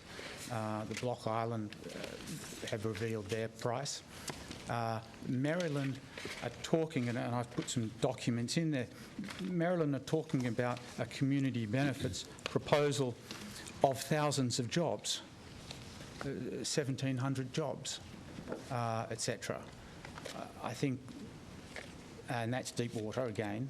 Deep water wind has offered us, or guaranteed, one job. So things don't really stack up very well.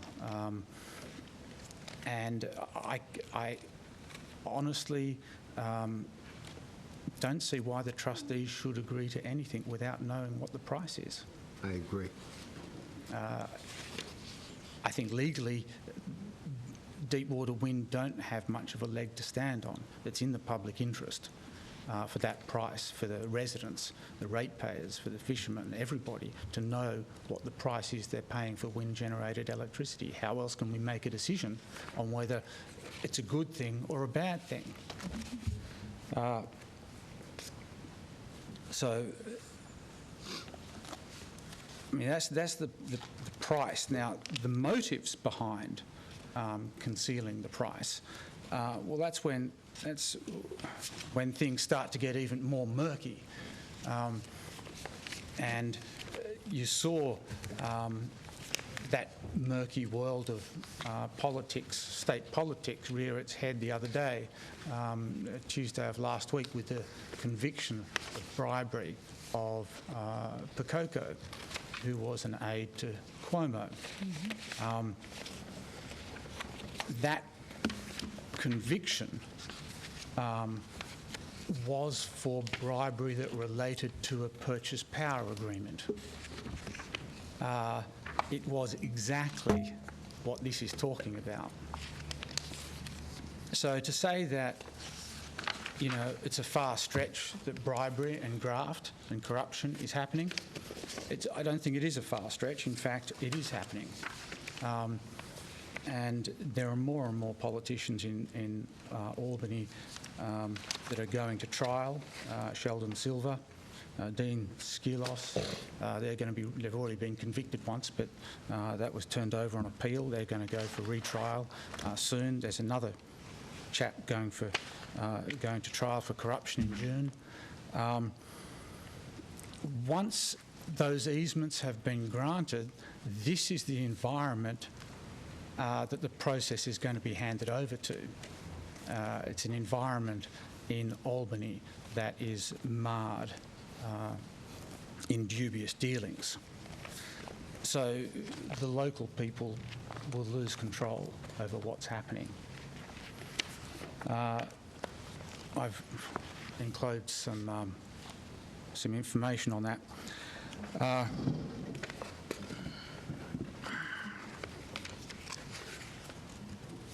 There's one more.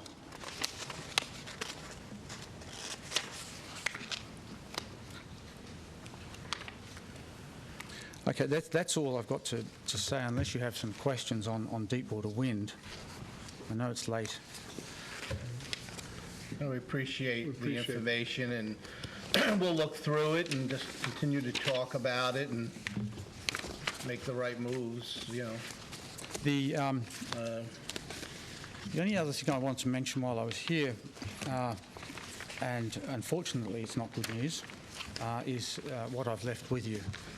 That I have one question sorry. about this. Have you taken any of this or spoken to any other boards or agencies other than the trustees? I have spoken with members of the state Assembly and Senate about it. But other than that, no. I've only been in town for a week. I have to be honest with you, Simon. I'm just feeling like everybody's coming to the trustees like we're the savior, and we're not. We really are not. We have to make our decision based on one little stretch of sand, and we're expected now to understand all sorts of science and technology, and nobody's talking to the people who are actually delivering the licenses and the permits to do this project. Everybody's coming to us. I'm having a hard time understanding that. I am having a hard time understanding it as well, and I really, I admire the fact that you've stood your ground. You know, that's why I'm here. I'm disappointed at the town of East Hampton. I do not know why the town of East Hampton is not stepping up to the plate and asking these questions. I do not know why the town of East Hampton has not asked their legal counsel to challenge, on behalf of the residents they're supposed to represent, to challenge that trade secret claim. I don't believe that claim will stand up. It's very dubious, the whole thing. I spoke with David Linz this afternoon, just here. He thinks that more questions have to be asked as well. Jeff Bragman certainly believes more questions have to be asked. I don't disagree. I think we're limited as to how far we can go. And nobody seems to be reaching out to these other boards and agencies, which are actually much more powerful than we are. Which other boards and agencies? Well, is anybody talking to the state? I mean, you spoke to some state representatives, but...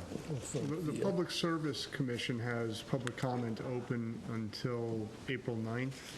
Have Deepwater, now again, so I apologise because I've got a bit of catching up to speed. I was spending the week that I've been here on the water quality issues. So have Deepwater Wind submitted their application? Not yet. Okay. They say they can't until... But they're greasing the grant them skids. permission. Okay, but then if they have not submitted their application per Article 7, if Article 7 does apply, then there is no public period. I think you're referring to the public comment period on the generic EIS. Correct. Yes. Right, okay. There is an opportunity there. Yeah, to start. I was going to make a comment on that or write in on that basis.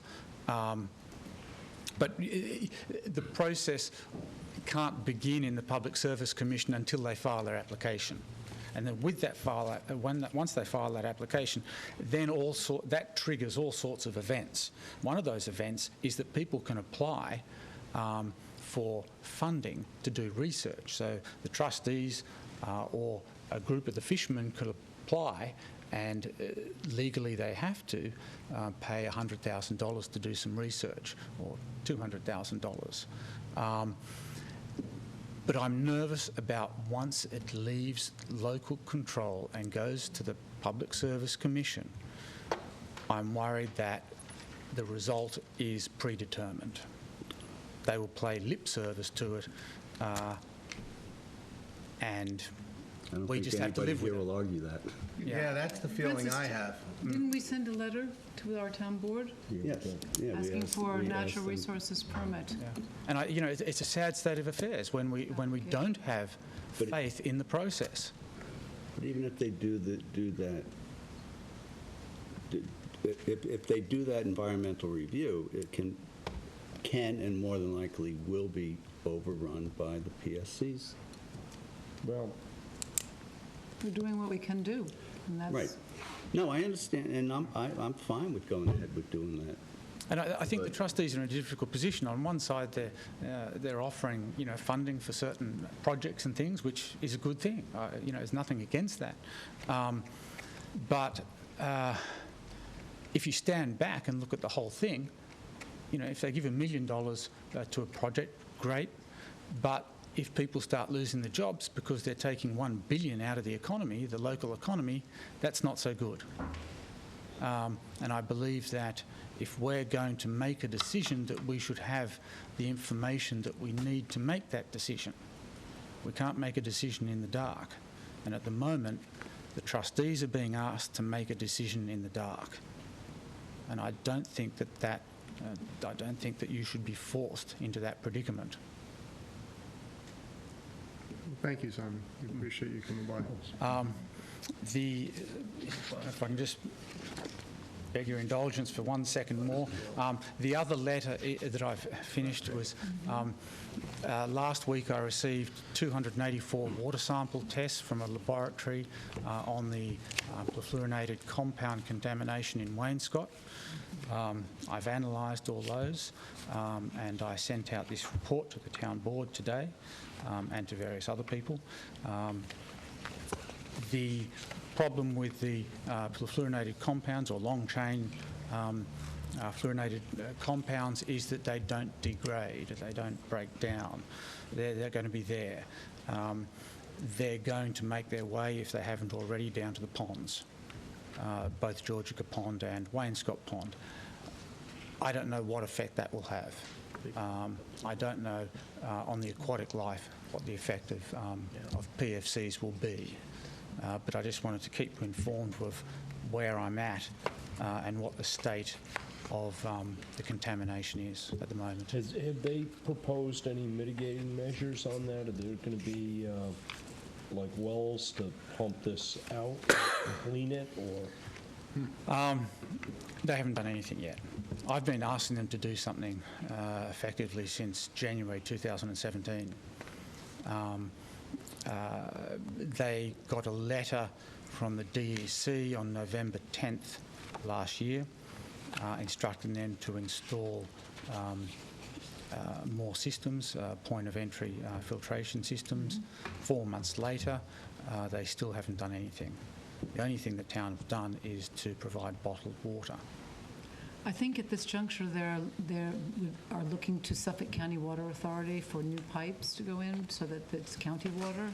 But in the interim, I believe that they're looking at immediately filtration systems because bottled water is not going to do anything. It's not, you can't, that's untenable.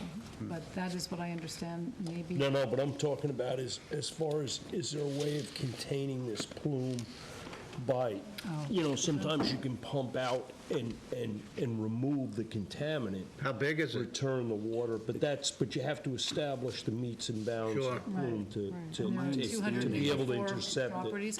I think there are even actually over 300 at this juncture. We don't fully know. It's not a plume, though. It's not really a plume, it's contamination. I think there are multiple sources. Okay. I don't know the boundaries.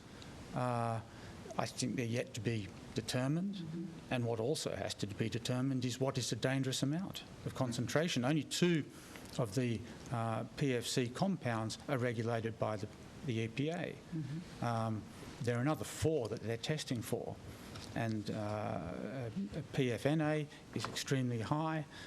PFS XS is very high as well, and they're just as dangerous. They're all part of the same family of long-chain fluorocarbons. So, again, there's so much that we don't know. I don't believe Suffolk County have been forthright with people. I think Suffolk County have only been telling people what their readings are on a one-on-one basis for PFOS and PFOA. I don't know how frank they've been with the town. I spoke with Jeff Bragman a few days ago. It was the first time Jeff had heard about the other 4 contaminants. So I don't know whether the town even knows about these other 4 contaminants. So there's a lot that I'm still teasing out on this. But I think this is this will hopefully spurn some action. Yeah. Really, it's a lot. And this, we're like adjourning property owners, but more importantly, we're part of the community, and it just saddens me to think that people may have already been, they have been exposed and they could be sick, and it has to be taken care of. And I just hope that the backbone and the fortitude is going to be there to fight the fight. Yeah, and the science is developing as well. One of the people I've been liaising with is the chap who sued DuPont, Rob Billett, and he's steered me in the right direction on numerous occasions. So there's still a lot to come out.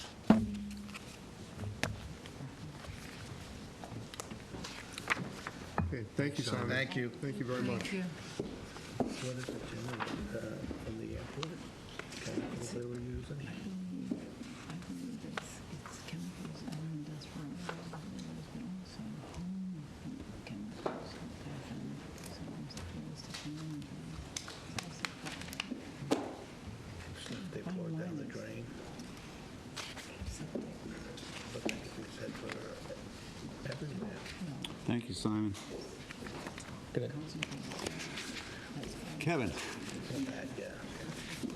But the residential component of that could be springs, that, right?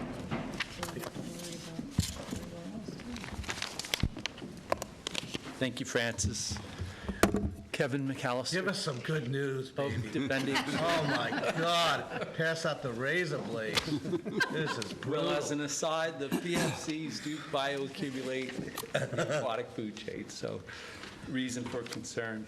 I'd like to talk to you about big picture shoreline protection. If I may briefly qualify my past experience. My graduate work is in coastal zone management with really focus on shoreline protection. I lived in South Florida for 15 years. About 12 of those years worked with Palm Beach County, largely in that role, but from the biological perspective. Great deal of experience on all the engineering approaches to shoreline protection. So with that said, I guess I'm what I am seeing in the estuary, as well as, the ocean front within Long Island Sound, all of our coastal zone, there is a proliferation of shoreline hardening structures. They are coming in. I call it a slow creep. 200 feet here, a mile and a half there. Recently just discovered a structure in North Haven, public access, half-mile of beach that is soon to be lost for public access. And, being the cornerstone of the trustees' mission, if you will, in defending public access. And I know, obviously, the approach to the waterfront, but now we're talking about the shoreline. And, over the decades, we've all seen the structures, revetments, bulkheads. Just by chance, this evening's application, I was very pleased to see there several hundred feet of dilapidated bulkhead will be removed, allowing, again, the release of a bluff and those important sediments. I wanted to provide you with the projections. John, will you share those, please? Sea level rise projections, and to put it in perspective, we're, I like to say, 4 inches in 40 years, so about an inch per decade of rise. The projections that came forward actually codified by New York State, the Part 490 of, that was February of 2017. And this took approximately 5 years to actually put them into the regs.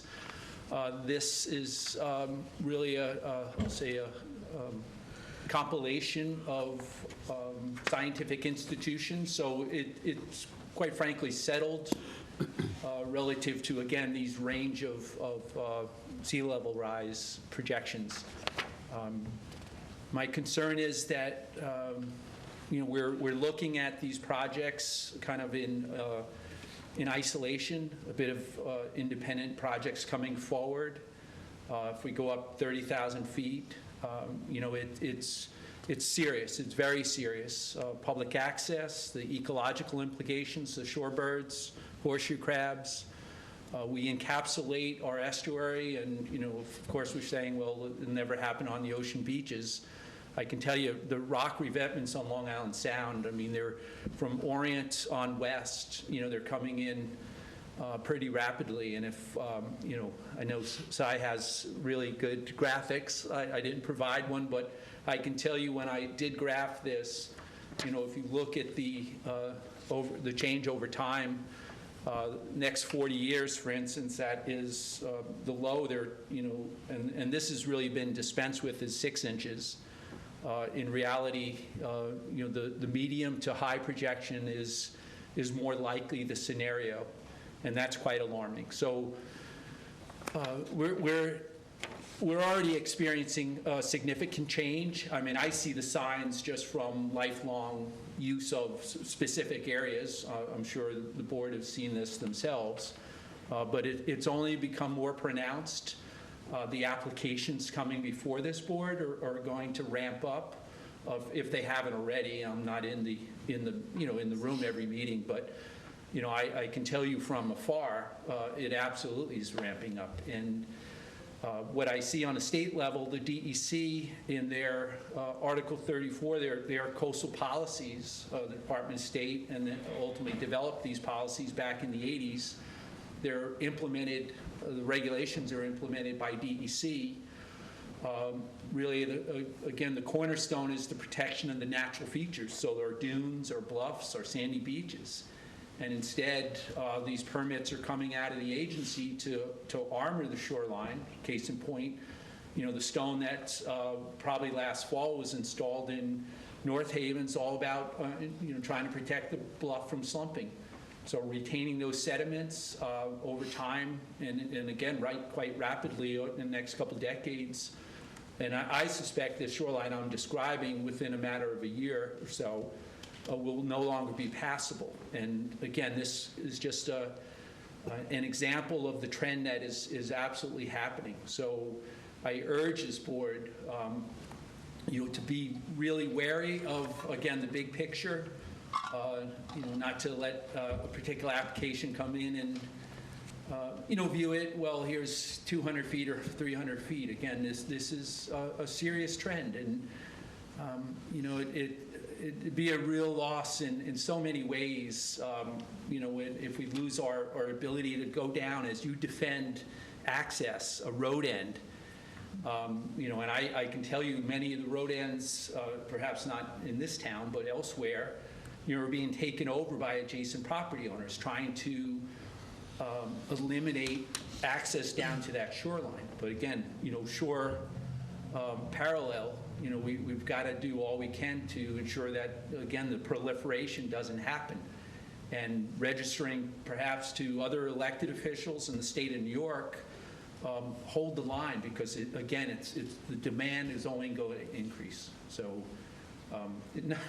probably not great news, but Are you in my head right now? Are you in my head? Does it sound like this? Brian, you're not sleeping on me. The good news is we can do something about it. Absolutely. No, Kevin, thanks so much. Yeah, it's very serious. Sure. You know this. Yeah. And it death by 1,000 cuts, and it may take us 40 years, but when it dies, there is no return. I mean, you lose these shorelines. The notion that we're going to be pulling out stone revetments or bulkheads just to try to revert or release bluff sediments, that's very unlikely. So we've got to hold the line. And the push, and I can appreciate a home on a precipice, on top of a bluff, potentially being threatened to slump down and the angle of repose. But these structures are coming in purely to protect real estate up top. Hundreds of feet back is the home, and yet the argument is, no, I can't lose that lawn. And I've heard these arguments before. Elected officials. We've argued that from our perspective to the homeowners as well. That, wait a minute, isn't your home set back 125, 150 feet? So, yeah, I agree with you. Well, the trustees, you have a very strong record. The town of East Hampton has a strong record. I was, I know Brian Frank, and I know his position and his role in administering, local law. I was pleased to, see that, they're, examining a project very closely, and that's positive. It's removing structure. The tiebacks have to happen because of the fact that that bulkhead is in place, the end scour that was described. So thank you for, allowing me to address the board, and, just ask you to 30,000-foot view and, ensure that, again, the erosion, excuse the pun, of public trust and public access, doesn't slip away on us because, we're looking at 200 feet at a time.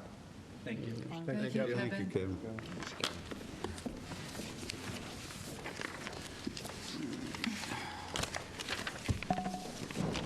Anybody else have anything for public comment? I don't know. Okay.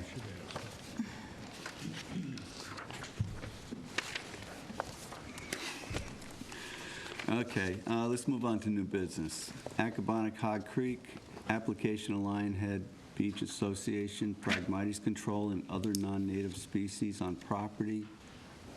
A copy of a letter from the ZBA.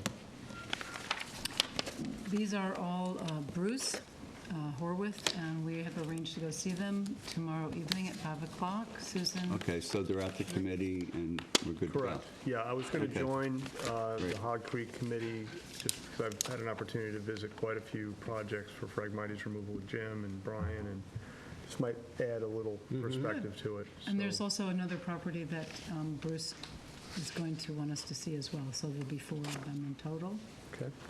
It's great to see the Phragmites projects on another water body, and we'll take a look and see what the potential benefits are and any upland characteristics, and report back to the board. So do his include Bay Inlet Road? Yes, that's what we'll meet first. Okay, and Isle of Wight? Okay, great. I actually have them right here. Lionhead Beach Association, Gielan, and Shapiro. Great. Galen. So we'll be ready to speak about those at the next meeting. All right, next item, aquaculture. We're going to have the water quality study. You want to talk about that? Well, yes, Rick? we reached out to Dr. Gobler. He provides an annual water quality report to the board, and I believe he's available on April 23rd. So he'll be before us to do his annual presentation at that time. So we're looking forward to seeing Dr. Gobler. And I believe we have a proposal forthcoming from him for the 2018 water testing program. So that'll be an opportunity to see what he's recommending for this year and what the costs will be, and we can discuss that before the public at the next meeting, maybe 2 meetings out. But we will have to act on that in the near future because he's going to start testing probably in May. I was wondering, does anybody know what that 2017 cost was? I believe it was around 40,000. We have, it's on file in the office. I thought we had added on, We did, we added a couple and I of think test sites. it's more so like 50. Yeah, A little more. Yeah, it's closer to 50. yeah. We added on Fresh Pond and Acabonic Harbor. Yeah, by the culvert. Yeah, I think it's 49. So we'll see what he comes up. $49.99. It's on sale? Sorry, yes, it's on sale. You have to do some negotiating, Brian. How's good? Right. So we'll keep everyone posted on the water quality. Bill in aisle 7. I was going to bring it up on the report of the clerk. Right. Napeague, Lazy Point, we have a request from Marion McMahon to rent their home located at Lot 16S, Lazy Point. This happens every year to the same folks, and you have all that paperwork in order? Yes. Yeah, okay. Arlene is saying yes. I certainly know the tenant, and I'm the landlord, and I would ask that we just make a motion to accept this annual agreement between us and the tenant and the landlord. I'll second it. Yep. And this is a return tenant? Yes. Same exact Yep, person? same Okay. gentleman. He's Yep. been there for a while. Yes, he has. Yeah, he's a nice guy. Okay. Yeah. So we have a He's second? actually a fireman, and he's a great guy, and his wife and his kids. And I'm against it, Carmen? maybe. Yeah, yeah, it's good egg. Okay, we have a second? Jim, second. Jim, all in favor? Aye. Aye. Okay.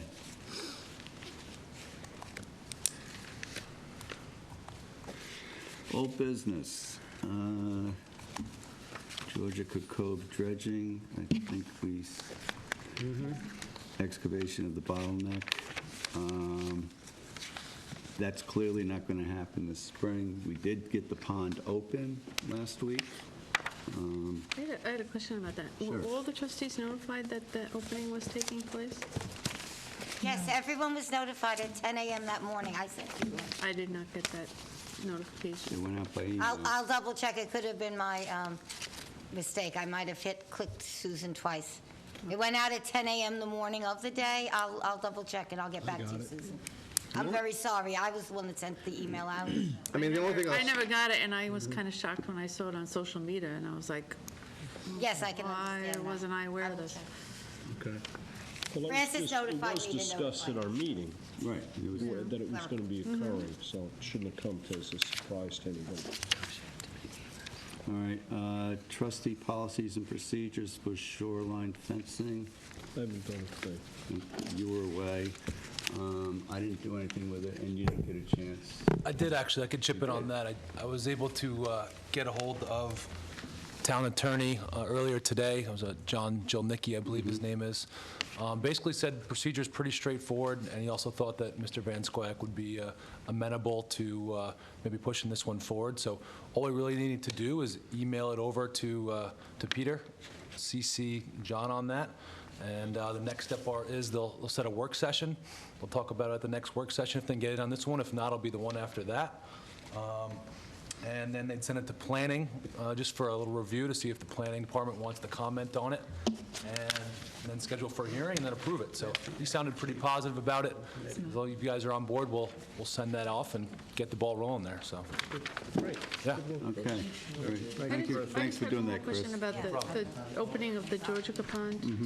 Did we get any feedback from the local bayman on that before we opened? No, No? Is there a reason why? because we have the responsibility to open and close it, and we were up against we had This is three storms and the birds This is the seasonal coming. time that we do it, and in the past, Well, it was when we've... kind of when- early. Usually it's in April. Well, the problem is, you can't do it in April. It has to be done before April 1st. It has to be done before April 1st, okay? Because the DEC says we can't interfere with the piping plovers, and the problem we have had in the past is, as soon as those birds make their appearance on the scene, we're locked out of this. And that's what happened last year, and we were going to make sure that we were at least a week ahead of it. I'd just like to see the bayman be recognized by this board in these matters. Well, they are, in the sense that we're trying to keep these seasonal lettings, because by sort of dragging our feet on this thing in the past, we've actually done a disservice to the bayman in the sense that the pond didn't get let, okay? The pond sat in the condition that it did. You know, this is 2 years in a row that occurred. Because of the birds. Yeah, so we're really trying to be proactive. Francis and I and several members of the committee talked about this, talked about the weather events coming in, talked with the contractor. We made a plan based on the perceived weather conditions, and we had to delay that for a few days But it's because just, of you know, it's the just high also water levels. historically been opened with the, you know, the migration of the fish in the species. But And that now we're seems to, dealing with the migration of the plover. and that seems to fall by the wayside right now, and I that's, don't that's think so. very important for the bayman. I think these lettings happen in the spring and the fall specifically for the fish, the health of the fish populations in the pond. Right. You know, there's been research, I mean, I did research on that back in the 70s with the Baymen's Association.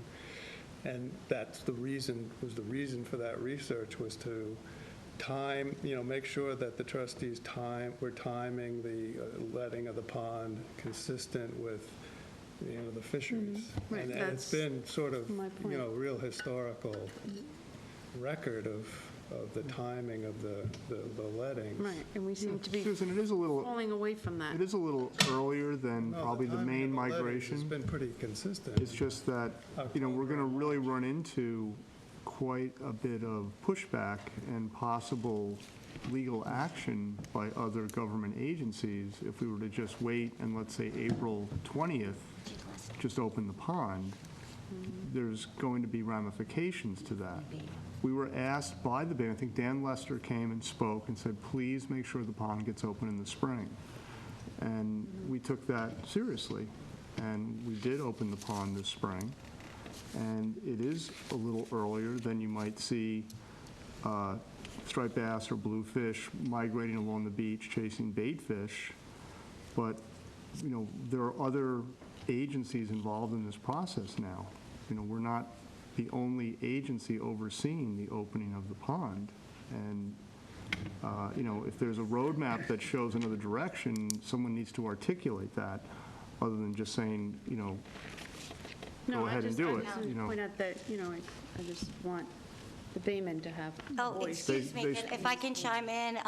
Mr. Lester, Richard Lester, who is the owner of the fish trap permit for Georgia Pond, the Lesters, he was in the office 3 times last week, and not specifically for Georgia Pond, but he's been very happy with everything we're doing. I mean, we get baymen in and out on a regular basis, and believe me, when someone driving on the beach or a bayman or something has a complaint, they are not shy to come in and let us know. So he was around our office 3 times last week around the timing of it, and he had no problem. He calls us often to let us know so he can protect his traps, and the communication back and forth has never really been a problem with that. We're always shellfish tags and everything. They're in, and the trustees are always available for them. Often Bill Taylor is there, or someone else.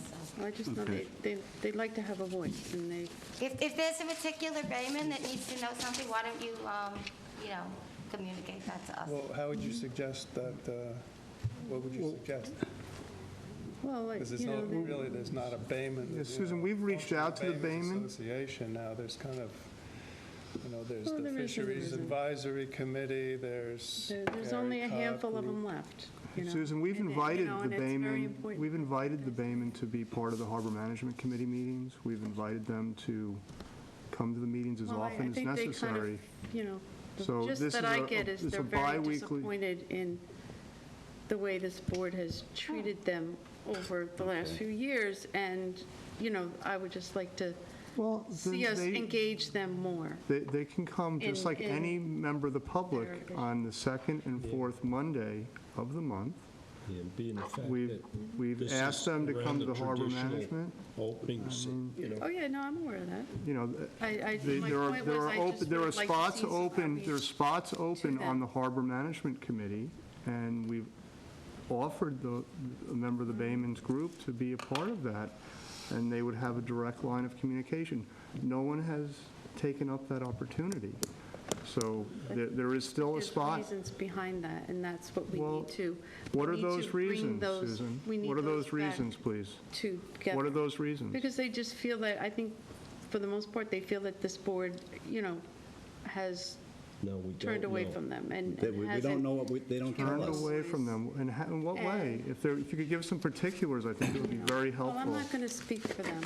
Well, you you're are making a speaking blanket, for you're them. making a blanket allegation that you're not prepared to back up, and that's unfortunate. Well, I would just, my point is, I would like to see this board engage with them more and We've asked reach them to out come to them meetings many, in many these- times. in You know what these we've been told? They're too busy to come. Because, They're too busy to come at night, Susan. May I make a suggestion? Since your dad was a bayman and fisherman, invite them. Invite them yourself, and they're welcome. I mean, I would love to see the baymen and the fishermen come to our meetings and be part of what's going on. So, But my point is, in Reach the out. past, the trustees have reached out to the fishermen before they decided to open up the pond to get their take on the migration of the fish. That's my point. That wasn't done, and that's my point, that we need to It wasn't get done, and back it- to those ways. How can you do that when you're dealing with these other issues where there is a set deadline that you can do it, which is April 1st? As of April 1st, we cannot do it. So how do you propose? But the conversation should how do we still get the happen. How do we get the migration of the bass to cooperate with that date? Well, that's just another issue that never should have happened back in the 80s. Okay, well, It did. it did, and I we have to understand, live with But it. I'm just saying, the conversation should still be had between this board and the Bayman, that's all I'm asking. Last year, we opened it, and we were accused of doing it on the wrong time because of the wrong wind, and it was going to close overnight, and it stayed open for 3 months by certain baymen, and that I was think all everyone's over goal social here media. is the same, to do the right thing by where we live and for the area that we live in. The Baymen are always welcome to come to the meeting, and if they'd like to have a liaison to the board, as Gary Cobb has been, and Gary has had unlimited time to speak about issues. He has had access to my personal cell phone number, my email. We trade information all the time. So I got to tell you, Susan, I completely disagree with what you're saying. If someone wants to be the Bayman's representative and have a direct line of communication with myself, or I think any other member here, anyone would welcome that. But there's got to be a little bit of give and take here, and someone needs to step up. If they really want that line of communication, have someone come and say, I'd like to be the liaison, I'd like to have a biweekly meeting, I'd like to attend harbor management meetings. I think we're pretty much open to anything like that. And they understand that. Okay. That's not the point I'm making. No, I think that's the starting In our point. last meeting, it was a topic of discussion. The approximate dates of opening were discussed. That's a matter of the public record, okay? It's available to everybody in this community to weigh in on it. okay? And to come in after the fact in this thing and then grouse that you weren't consulted. We spoke about it Well, I well wasn't in aware of it advance. either, so- You were attending You were the at the same meeting. meeting. I was at the meeting, We but all- I we all didn't get the attended, email and that it was being the opened. approximate dates were proposed, and the only thing that did happen, Susan, it got delayed by 4 days because of that weather event. I'm just saying that I Two weather would like to events. see Two the weather board to events, excuse me. be more open in their discussions with the Bayman. Historically, it's something that always happened with this board and them and their group, and that doesn't seem to happen anymore, and that's my point. Well, their representative has been at almost every meeting for the past year, so I'm not sure how that's possible, Susan. It's a complete contradiction. It's a complete Yeah, I contradiction. was just And thinking, about other like, issues. we've ignored them during the Deepwater issue. You know, how can you say any of this with a straight face? Susan, it doesn't I make didn't any say you- sense. that's It not- doesn't I make did any not sense say what that, you're saying. Francis. Well, I don't see how you could possibly say that.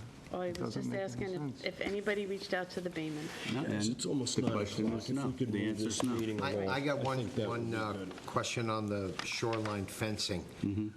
I didn't notice in the description or the packet of any procedure for maintenance. I've been on the beach this past week, man. There's a lot of bad fencing, just debris now on the beach. It shouldn't be like that. Somebody's got to be responsible, right? Somebody needs to fix this. They need to be told. The homeowner is Well, responsible. then if Okay, I but get a hey, list. Del, this is the biggest argument for changing these sand fencing. Okay, one, to get some voluntary compliance from the homeowners to do it through the system so that we can identify whose fence is whose, okay? And there'll have to be some sort of an identifying badge or plaque on the fence. It could be just a simple little plastic I disc. did see that. Great idea. Okay. And then there'll be the opportunity to do the policing, okay? But until we get to that point, I don't know that we... Some of it's pretty obvious, Jim. Okay, well, it's pretty obvious, and you know what? We've had several storms back to back, and I think what we do have to do is, one, alert the people that there is an issue, give them the opportunity to comply voluntarily on it. Absolutely. Okay. I don't mean to drop a rock on Okay. there. I think, I'm just saying, there's quite a bit of it out there. I think it needs to be corrected. I think it should be, we should set a precedent so it doesn't continue to happen like this. And with full understanding about the storms and all, what exists now. And I think if we identify some of these fences, which I don't see as that difficult, I could have identified some of these places if I got out of my truck. Then we can get the ball rolling and let these people know that before this becomes a debris hazard, that it needs to be addressed. Well, I think we talked about this in our And last- really, my point was that it isn't in none of that maintenance is mentioned in the packet of... No language there. For the procedures and of the fencing. And I think it should be, because once again, I'm just saying, I think it's pretty important. I'm looking at maintenance of shoreline fencing. It's like 3 paragraphs here, 4 paragraphs. Was it read? Right. Does it have anything to do with what people are supposed to do with it? It Who's says after responsible? shoreline fencing's been installed by a property owner or the agents, should be maintained as follows. 1, broken or missing slats or posts should be replaced and broken wires secured to avoid injury. 2, all previously installed shoreline fencing, especially that exposed to storm events, whether still intact, blah, blah, blah, property, blah, shall be removed at the expense of the property owner prior to the issuance of a permit for installation of any new shoreline fencing, unless the trustees determine. So it's in the permit So it is application in, itself. so it is in. And they're liable for costs if the trustees have to remove it themselves. Got it. So disregard what I said to that point, and now let's get it fixed, because it looks like crap, and it makes the beaches look like crap. Well, If it's in the- unfortunately, the existing stuff doesn't fall under this, because that's not in place yet. Right, That's okay. So that's what we discussed last time about the fencing and the permit, how long, that the permit would have that information in there, so within a certain period of time, even I had mentioned, maybe within a certain period of time after a storm, they can have somebody, either the homeowner themselves go by and clean it up, or have someone that they hired to Well, some clean of it up. it looks because like it's going to be quite a job. Yeah, well, it's not sure dangerous if- for our So then we wildlife, would it's be in dangerous charge for of the people enforcing who are that? pedestrians sorry? on the We would be in charge, the trustees would be hoping in that- charge of enforcing that? Well, no, I not think enforcement. that, think that, establishment. what is it? Marine Patrol. Marine Patrol should have a hand in it as well. I mean, they are the enforcement body on the beaches, correct? And I know that they're not as heavily manned as we would hope they could be. Well, I think they're all pretty well manned. Are they? Yeah, they got a good force of guys out Okay, there. so- And and you hear from them, they are there. Okay, so they it's are great- covering it's a the great area. winter Then why is there full so much time. crap fencing on the beach? There's crap every winter about I this. think we've had this succession of storms, and it's Well, that's just... the thing, this time My of point year, is, it needs to be fixed. Well, this It's time of something year- that can easily be fixed if it's brought to the attention Well, that's of the the thing. people responsible, which is the homeowner. right, but Del, the thing is, right now, there's not a reporting system where no one seems to be going out proactively Understand. and driving the beach. Part of my suggestion. Now, is that part of the beaches committee responsibility? Is that part of a community outreach program where people can report this?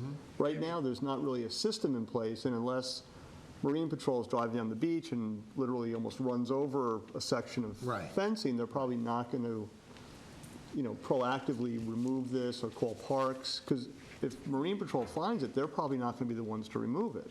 That may fall on Would it make parks. sense if we drafted a letter or? So we need a protocol. I Letter think to that- the Marine Patrol from the No. trustees to ask them to do what they can No, before I- the season gets going to? But this is the Well, time of year I think what- we could What I have would an suggest impact. simply is whoever notices it, whether it's me or a member of or somebody who uses the beach a lot, just happens to be a part of the community, or a trustee who is inspecting the beaches that they're in charge of, or Marine Patrol, can simply suggest to our lawyer to write a letter to the homeowner who's responsible.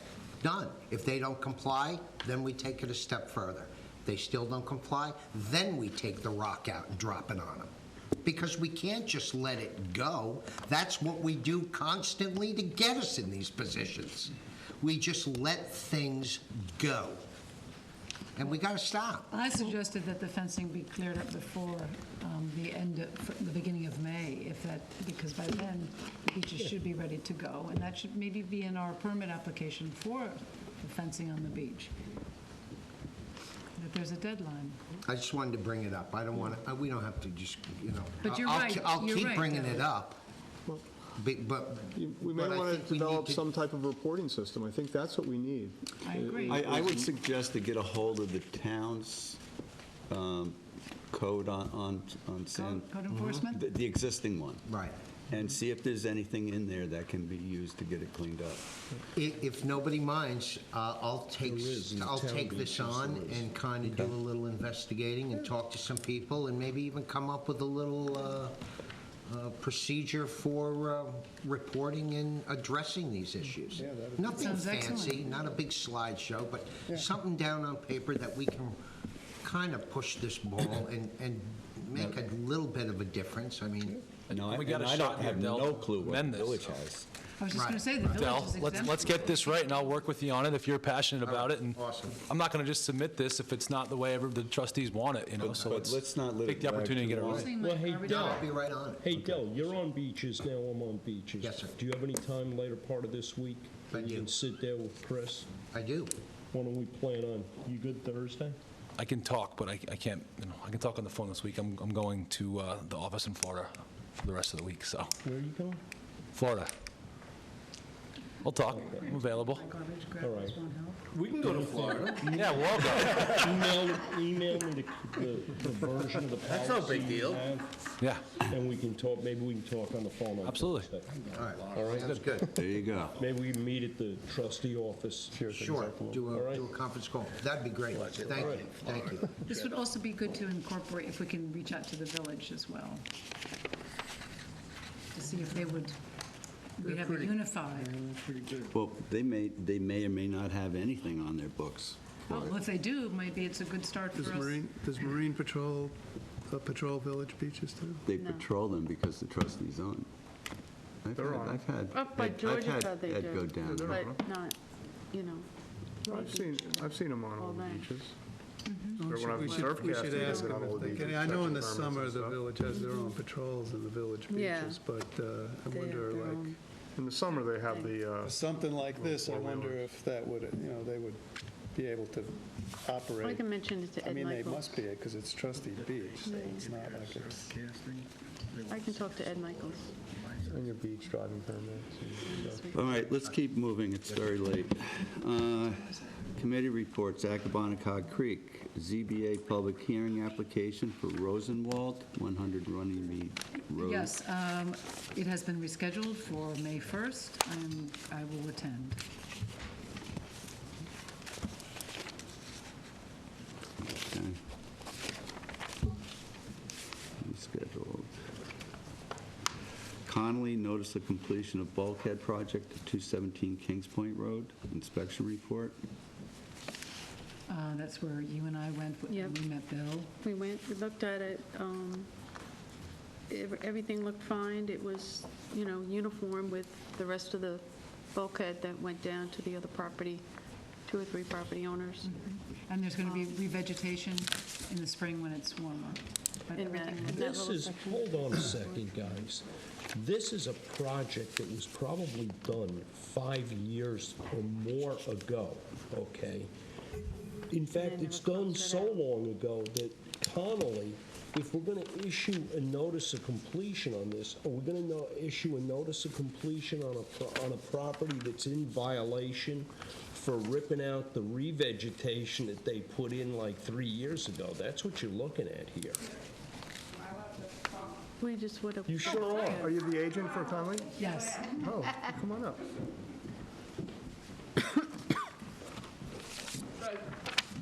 Katie Osiki from Due East Planning. So we came on after, we're trying to close everything out for them, so I wasn't part of the initial process when they came to you guys for the permit.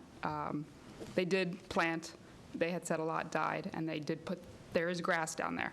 Their intention is to plant. It is. We've been back and forth Okay. with Brian Frank. Okay, So I inspected that property a year after it was planted. Nothing really died. Okay. There was some, whether it was groundhogs or something, everything that was there that they were in violation for before was restored back to the in violation situation after the bulkhead was done, okay? So it's been revegetated, it's been unvegetated, and then it's been lawned again. well, And there's a section. There is a large portion Yeah. that is beach grass. Yeah. And there's a Okay. little section at the bottom down, which is going to be revegetated. Okay. And there's also at the top going to be Okay. revegetated as well. So I guess my question to you guys was, we're going to put a plan together for natural resources because they're not signing off on it. Do you guys want to be part of that? Do we submit that? I don't really know how that process works. Yes, Yes, okay. yes, please. So submit it before they actually go through with the planting? And you guys approve it? Is that how that works? Well, Natural Resources is going to approve Yes. that plan. We're not going to challenge their Okay, approval. but I'll give you a copy of it so it's in Yes. your records? Yes. And then just, I did have a question with the staircase. Do the trustees have, there is no staircase on there, they never installed it from the bulkhead down. Is that a requirement? Well, it's, at this point, the permit has basically expired. When I had, I guess, talked to Lori, she had said that you don't renew them. I'm not quite familiar with. They're one-year permits. It is, so are you supposed to renew it? One-year permits. And do they want to install a set of stairs now? No, they were, I didn't know if it was a requirement No. for you. Okay, No. perfect. No, we can strike it, right? You can From the strike it. original. You know, Okay. you don't need Yeah. to install the stairs, but if you want to install it later on, you need to get a permit Okay, for it. that's fine. Yeah, they had Yeah, no there are intention. no I just didn't know if it was a requirement for you guys to gain access for any reason. But- Okay, Okay. thank you. Anything else? Nice to see you. You too. Thank you. Aquaculture, Oyster Pond, oyster transfer, John? DEC has contacted the state park, and the state park is checking with the regional office to see what, that they're okay with us, and then if they are okay with us accessing the pond, they'll issue us a park use permit, and then the DEC will issue us a survey permit to see if there are any oysters in there worth taking. So And then what hopefully- happens after that? Do we have to do a full-blown application? Then we'll have to apply for a transplant permit, but that should just flow. I mean, well, I shouldn't say that. Okay. I think we're okay time-wise as long as we can get in the pond hopefully by next week. And then we can apply next week, and we shouldn't be more than 2 weeks since the process has already gone through its first phase. The second phase shouldn't be as difficult. So that puts us into the middle of May or so, which is not so bad. Did we have a plan on how to do the survey? Yeah, sort of. Okay. And we're going to, Barley may dive and visual, and we'll bring tongs and Okay. scallop thread. So you're going to participate? Okay. And I'm going to also get in touch with Ed Michaels to, talk to him about having Bay constables involved in the transplant at least. Typically, that's been the case. So. Okay, great. And I'll reach out, and if anybody has suggestions here, Susan especially, I'll reach out to the Bayman community, when the time comes, when we find out what's in there for participation. But I think that's something we might want to discuss, how we want to do that, how we want to pay for it. In the past, we've contracted with a couple of baymen to Yeah, there've harvest basically it. been 3 or 4 Yeah. crews that went in there of 2 each, and I think they've been, the documentation I found in the old files was that they were paid by the bushel. I'm not sure what the price should be now. Well, they're not and selling how them, many- it's a labor, right, it's based on labor. Yeah, I guess that's a question. In the past, they were paid by the bushel that they harvested. So it was $8 a bushel in 1993. It doesn't have to be that way. It could be paid by the No, I think it's, hour. I mean, they know what kind of labor it takes to get that bushel. I don't think it's an unfair way to do it. Right. And John, these are the oysters that are going to be transplanted into aquaponic, right? I don't know where they're going to be transplanted. We haven't decided yet, and that'll be part of the transplant permit. We'll have to identify the places we want to put them. But it'll have to be into a seasonally closed area. Right. I was under the impression, I thought from Barley, that it was Aquaponic Harbor. I'm not, no. Well, it's our decision. I mean, Barley will be part of the decision, but it's a decision this board makes, and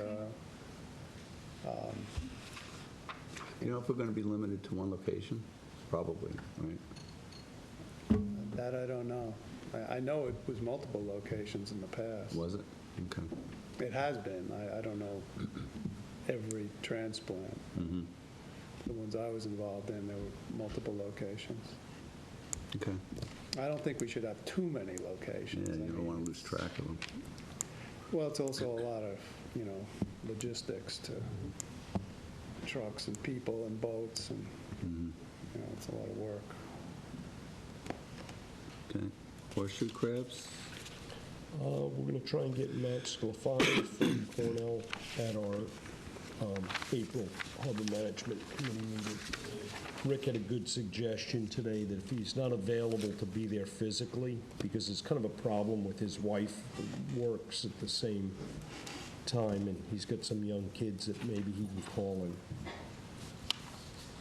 Yes, we're going to try and meet next Wednesday, April 4th, with the Harbor Management Committee, and with the focus on the horseshoe crab project.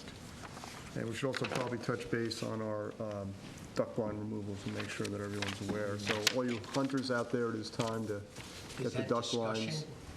Discussion on the horseshoe crab? Yeah. Oh, okay. You want to join us, Del? I may, because I'm really interested in getting involved with that. What time is that going to be? Northwest Harbor? That could be the pilot location. 5:30? That'll be discussed. That's near where I live. so I would love Where's to it at, come Jim? along. 5:30 at our offices. We should make sure that if there's more than 5 trustees, we do it the right way. Yeah. Sorry. Or more than Sorry, we may have to 12 horseshoe we may have to limit that. Article 4-7. Could I jump back for a moment on Aquaponic Harbor, on the Aquaponic Harbor water testing program? And just let you know that I've been reaching out to various different organizations with John giving me direction to some of these. It's the Environmental Volunteer Opportunity for the weekly mosquito larvae and marsh condition samplers, so I have been Oh, when asking you said for- water testing, I thought you were talking about the harbor water. Larvae testing. This is the Yes, I'm sorry. methoprene Well, yes, thing, yeah. about the methoprene. And I just wanted to bring it up at the meeting to let you know that the Nature Conservancy, Suffolk County Division of Vector Control, East Hampton Town, and of course the trustees are looking for, in collaboration, 8 to 10 reliable volunteers to gather these samples, and it will be every Monday commencing mid-June, starting at 7 a.m. I've signed up at that ungodly hour to appear.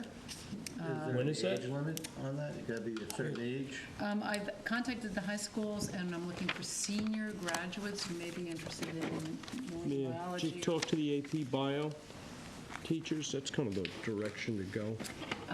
Aubrey Peterson I was directed to, and also at Pearson High School, the Schumachers.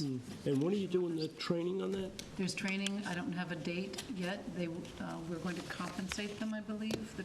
Yeah, they're not necessarily volunteers. They were Yeah, paid well, if they're- interns last year, I okay. believe. Paid interns. So I don't know I have some people from Aquaponic Protection Committee themselves, but I'm imploring people, if you know of anybody who's interested to learn, going in the scientific direction and marine biology.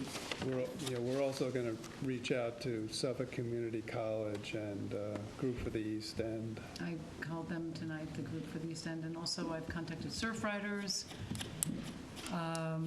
just about everybody that I can think of. If you have some suggestions yourselves, I am looking for people. I did bring a list tonight that I handed out to John, and one is over there for Bill, of volunteers I have thus far, but I think we're going to check and see if we need as many as the Nature Conservancy has Yeah, suggested. the figure thrown out was 6 to 8 people, but it may be more like 6, well, it may be 6 to 8. If we have 3 teams and each of us learn, I think, John, you're going to Right. do this as well. I don't know about Bill, but if we can get a couple of people per person to train, I think the training is a couple of hours in the morning I'm not sure how at long some it is. point. It wouldn't be too long, 2 or 3 hours, maybe a half a day at tops. And then the Vector samples will Control be- is going to come out and do the training on how to assess the larvae. Then the information's going to have to be sent in to Vector Control at the By end noon. by noon every Monday, in order for them to sort of fine-tune their method of spraying the marsh that day, using more or less BTI, depending on what the larvae counts are, et cetera.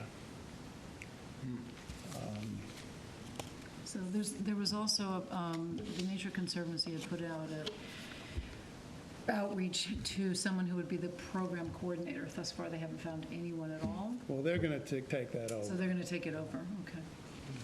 And the thought here was if we can get perhaps somebody from Natural Resources, Susan, myself, perhaps somebody from Natural Resources, could each be sort of the leader of each of the three crews, and then that would require a minimum of 3 other people to be the assistant, if you will. And there might be some leeway there for, people filling in for other people if somebody can't make it to all 10 sessions. But the Nature Conservancy is very concerned, they're leading this effort, and they're very concerned that the interns or the samplers, whatever you want to call them, are a very reliable group of people. So they don't want, 15 people saying, well, I'll do it part-time, and then have to scramble around. They want consistency, so they'd rather not split these teams. I think last year, if I'm not, last year, pretty sure they said that you had to be at least 18 years old. I think that, I don't think we should consider anything under 18. Yeah, no, that's why I say graduate students from the high school program. I know Dr. Schumacher, he said in his mind he had some graduate students and maybe some students who had gone off to college that are coming home for the summer. But I just wanted to put that out there. Okay. That we're doing our best, and the deadline is somewhere around April 15th. It's April 21st, I think. Oh, is it? They That's gave the us date longer I have. time? Oh, okay, I That's have the date 15th. written down. Maybe because I'm late. I give myself leeway. 2 to 3 weeks. Okay. All right, thank you. Sorry, took us off track. All right, beaches, 101 LPL, permit renewal. Let's see, restoration. Dell and I visited this property a couple weeks ago, and no work has been done. This is a property that we issued a permit for some sand replenishment and a boardwalk, and I don't have a problem renewing this permit.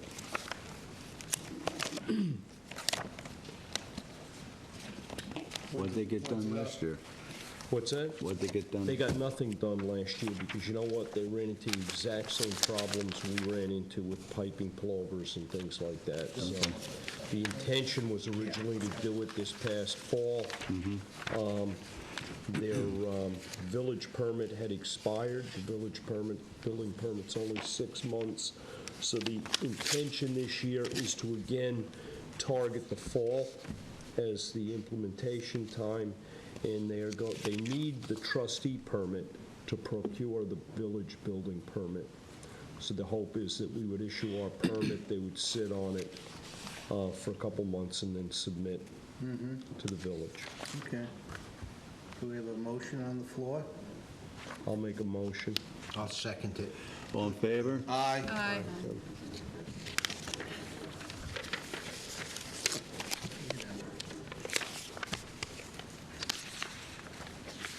Georgia, All we right. did. Georgia, we did. Education, Brian, you wanted to, I think both of you had something you wanted to. Cohort. Educational associate. Thank you. I am the assistant teacher here. Yeah. I have reached out to John Marshall Elementary School, and I spoke to John Barley Dunn earlier, asking him if he would be interested in also presenting with the Education Committee about the trustees and what Brian has done in the past, and he agreed. So I'm waiting for some dates from the principal of the school, and that's, so new headway to John Marshall. Yeah, and we just need to come up with a new date, because the 12th of April doesn't work any longer for Amagansett School, because they have testing for the kids, and it's just going to be a little too crazy. So we'll come up with a new date and let anybody know that's interested. It's really a great time, a lot of fun, very light. That's it. So that's it. Thank you. Let's see, Napeag, Lazy Point, Sirocco, ZBA hearing report. Is that the, It is. okay. Yep, that little seawall. Yep. And that's in Brian Frank's court. He's addressing it. Yeah. At some point, though, I think they're going to have to get a permit from us, right? Yeah. validate that bulkhead. Yeah.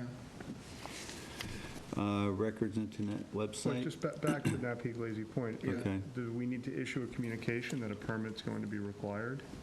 Might be helpful. To the applicant? ZBA should do it, but you know what? Given the sort of falling between the cracks, Nature. it might be a good idea to send a letter.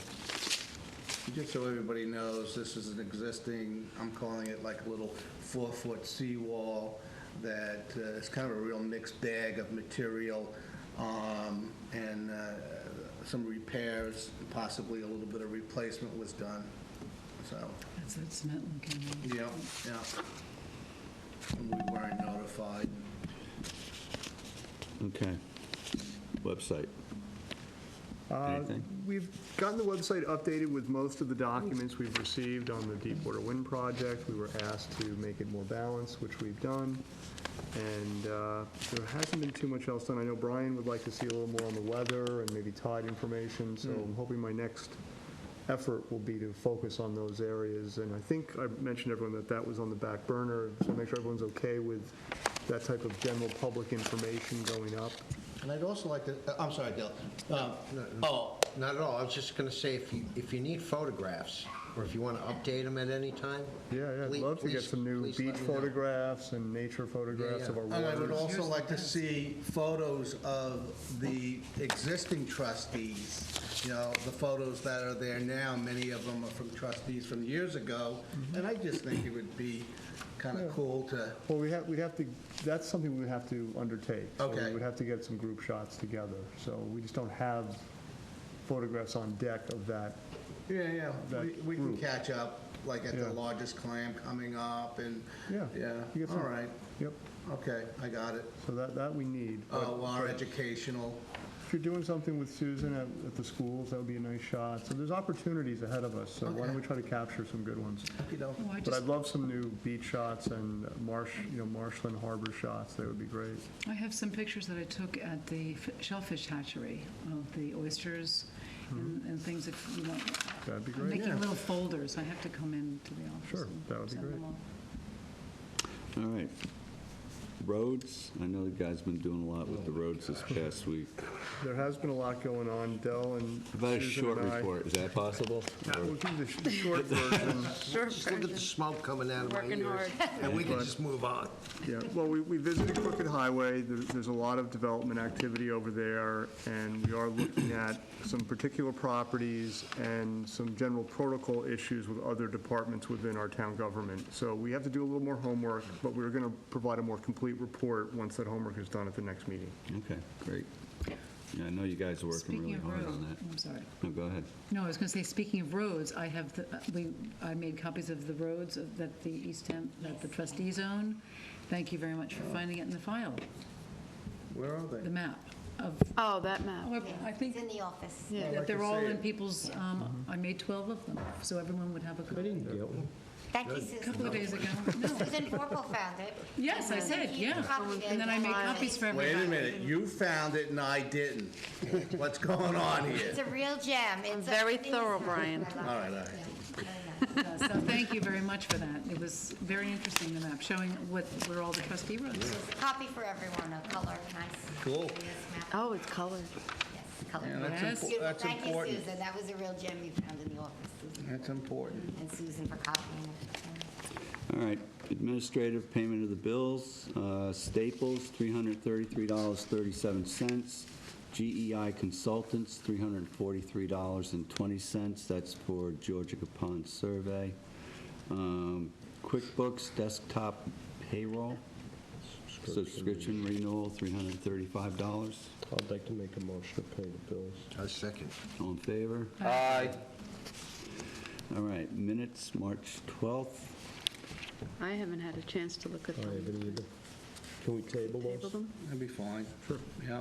Financial reports. for I March- had an opportunity to look at them. This is a report that we purposely did not vote on, so people had an opportunity to look at it.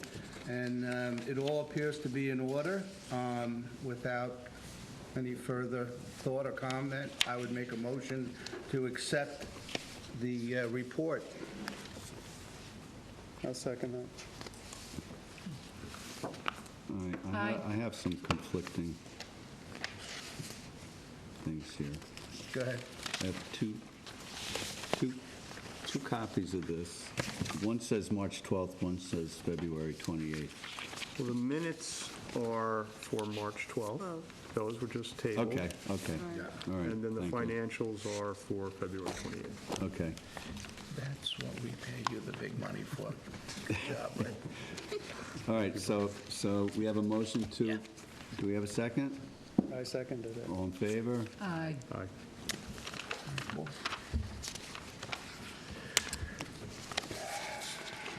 All right, report of the clerk. We had a discussion last meeting about kayak repairs.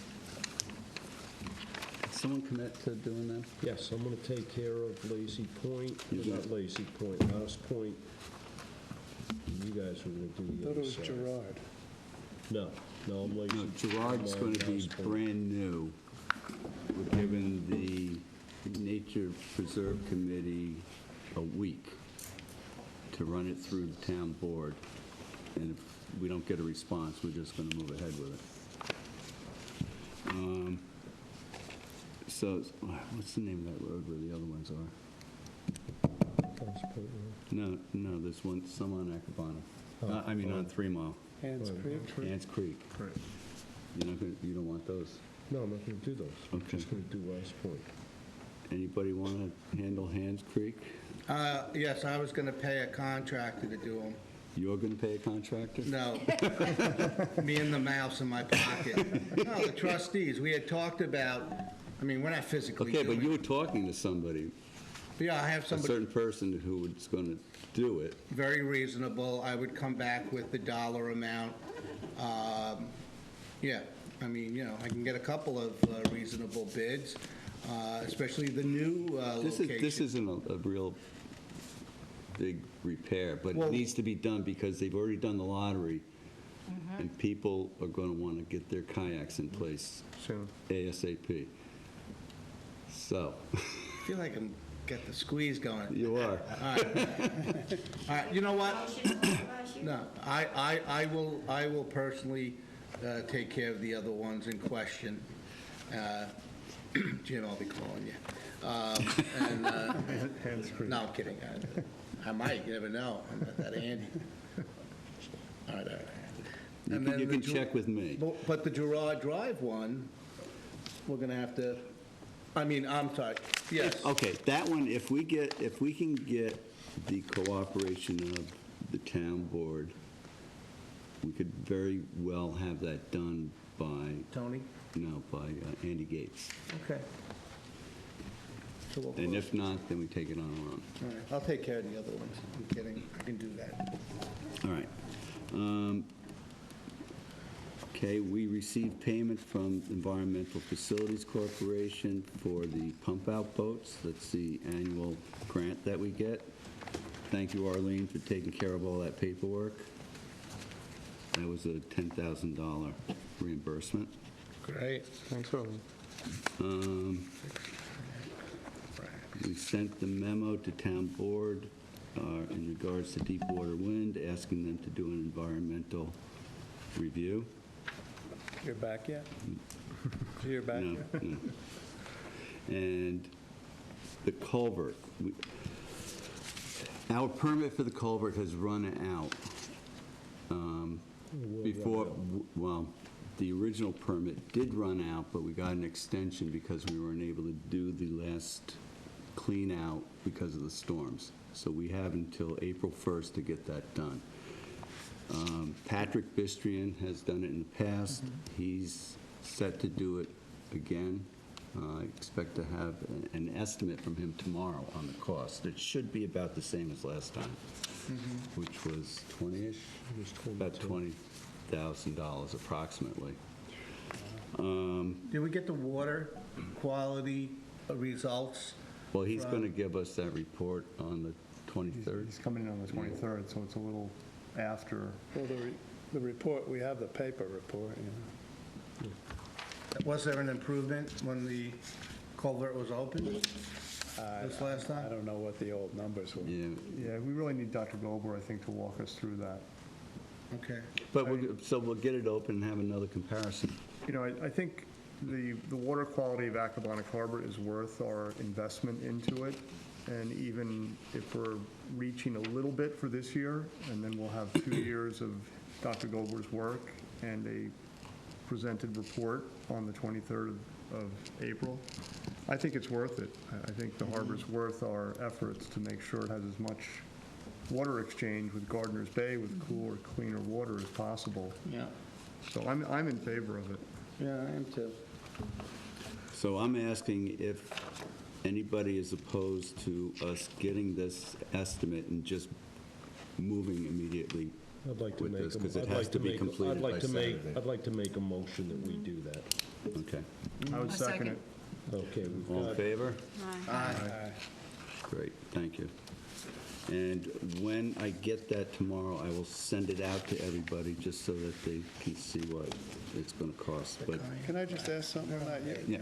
You would use that contractor because he's got a town contract? he has the town contract, and we don't have to bid it out. what's happening is we're being billed off of a rate schedule that's been pre-approved. Is there another one? by the town. And basically, we charge per day for those are the the only two now. equipment plus labor, whatever number of men he has. I just remember you said the last time the pond was let, or Georgica, it was like $850. That's a different person. I know, but it's, yeah, I know. I mean, that's what I was driving at. Would it pay, Do you not think- necessarily for this Do you think that that's a high number? 20,000? No, no. To clean out the 850. culvert. No, Well, you're I not going to thought- clean it out for $850. Well, maybe not, but I just wondered what the difference is? between 850 for digging, you know, It's 100. time, it's time. Yeah, but not only that, he has to first set up dams to work in, and he actually, does he run a Bobcat through that pipe? Yeah. Yeah, Yeah, No, so he has to clean. It's a real project. When we let Georgia go, that's something that's a half a day with a machine. Right. Okay, Well, how long is this? 3 days, 2.5 days. He's going to start setting up on 3 days? Wednesday. He's going to set it up on Wednesday and then do everything he can to get it done When's the Saturday. culvert being done? We would have put plywood on the culvert in the, like, winter, so the culvert doesn't jam fill up. up. It was already filled up. Oh, yeah, it'll be interesting. Pack sand. Was it? Yep, and you wanted to talk, Rick, Sag Harbor water testing. Yeah, last meeting, John Shaka from the Sag Harbor Harbor Management Committee came before us introducing their goal of starting a water testing program around Sag Harbor Village and the western end of Northwest Harbor. And they did ask if we would be able to make a contribution to that effort. And I was wondering, how the board felt about maybe, making a modest contribution. I was thinking maybe around $5,000 to support It's our waterway? the water testing over there. Yeah, I think he said 2 of the stations are in East Hampton, on the East Hampton side of the line. So one of them would be located off of Havens Beach, which is on the East Hampton side of the line. And, we do claim ownership rights of the bottom land over there. And, we may want to pursue clarifying those rights in the near future. And I think being part of the process is important. I'm in favor of that. You convinced me. So I'd like to make a motion to make a $5,000 contribution to their water testing I program. second that. We're going to commit to make a $5,000 contribution. Do we know that it's going to be If it happens. $5,000? If it happens. What's that? Do we know what the costs are on it yet? The Yeah, they told overall, us- the overall costs are, I think, in the $30,000 range, but that's for stations that are on both Southampton and East Hampton. So the Village of Sag Harbor is participating, the Breakwater Yacht Club is participating, private individuals are participating, and the trustees are participating to try and get this off the ground so that we understand what's actually going in the water over there between the Havens Beach culvert and the sewage treatment plant, the interior and exterior mooring fields, the multitude of low-line septic systems, and everything else that's going on in a rather busy waterfront community. And Chris Gobler will be here on the 23rd. We can ask him a few questions about that area when he's here. I think it behooves the trustees to participate if we own the bottomlands and to be good community neighbors. Would be my I think so. thought. So you made a motion. Is there a second? I seconded it. All in favor? Aye. 5K. Commit. And that was based on the program actually moving forward this year. Do you want to notify them, or you want? Yeah, I can notify Okay. John Chaka, their chairman of their committee. Okay. Thank you, everyone. And correspondence. Has everybody seen the letter from? No, I couldn't print it. I think it was directed to you. I don't read Jim's mail. Boy, what's it say? It's about on-camera behavior. Are you kidding me? I haven't freaked out. No, that's only a small portion. On-camera behavior. No, it's just a reminder that these mics are on sometimes when we're ending our meetings. You may want to be careful. I was unable to open the letter. I take Came out offense, email. honestly. Doesn't refer to me. That's the doesn't whole appeal imply me. of the trustees. I think this letter went to you. I was kidding. You know. I don't care. You think I care? I'm going to be 59 in July. I don't Blushing. I am blushing. Okay. 2 more years. And I received a letter from the Sportsmen's Alliance, from Steve Griffiths. No, actually, was there Steve? Tom O'Riordan. Let's see. Dear board members, East Hampton Sportsmen's Alliance has been a consistent supporter of our town's Shellfish Hatchery program, and we have several members who have been participating in the Oyster Seed program with much success. East Hampton Sportsman Alliance is offering and paying for some of our members to share one of these spots via a lottery of interested parties. Whatever the hatchery program costs, we feel that it is a priceless program that provides so much pluses to the town's marine environment in general, marine water quality, and recreation users and the baymen alike. We're about preserving local traditions. Very respectfully, Tom O'Riordan.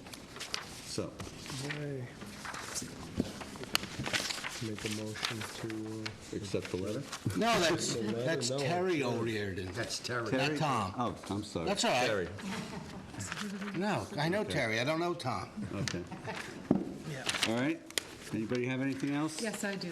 Just very quickly, we did send out a letter to the East Hampton Town to the town for the East Hampton Town Energy Sustainability Committee, requesting that they have support from us. And Jake Comer, at the last meeting from Special Natural Resources, said that East Hampton has been awarded the $5,000 grant from NYSERDA. So thank you for your letter. Of the trustees. That's for the solarization of East Hampton. Also, I have a phone call into ZBA regarding promoting the notification of the trustees as nearby landowners. So hopefully I'll have an update for you guys on that by the next meeting so we can get the applicant notification. So working on that too. Did anybody catch the name and the background of the guy in the blue suit that was talking? I didn't catch his... Simon Kinsella Kinsella. of Wainscot. He's a member of the Wainscot Citizens Advisory. He was. Not? He's no longer. He was, but he's still very much involved. Yeah. She's a There he freelancer. Private citizen. Thank you. He pushed too hard. They gave him the I boot. thought they gave him the boot, but then they wanted him back. That wasn't true? I haven't heard that. I don't know. You know how that stuff goes, Jim. Well, thank you, everyone. Pleasure to see you. I need a motion to close. Oh, yeah. Motion to close. Do I have a Proper second? procedure. Second. All in favor? Aye. Thank you, everybody. Thank you.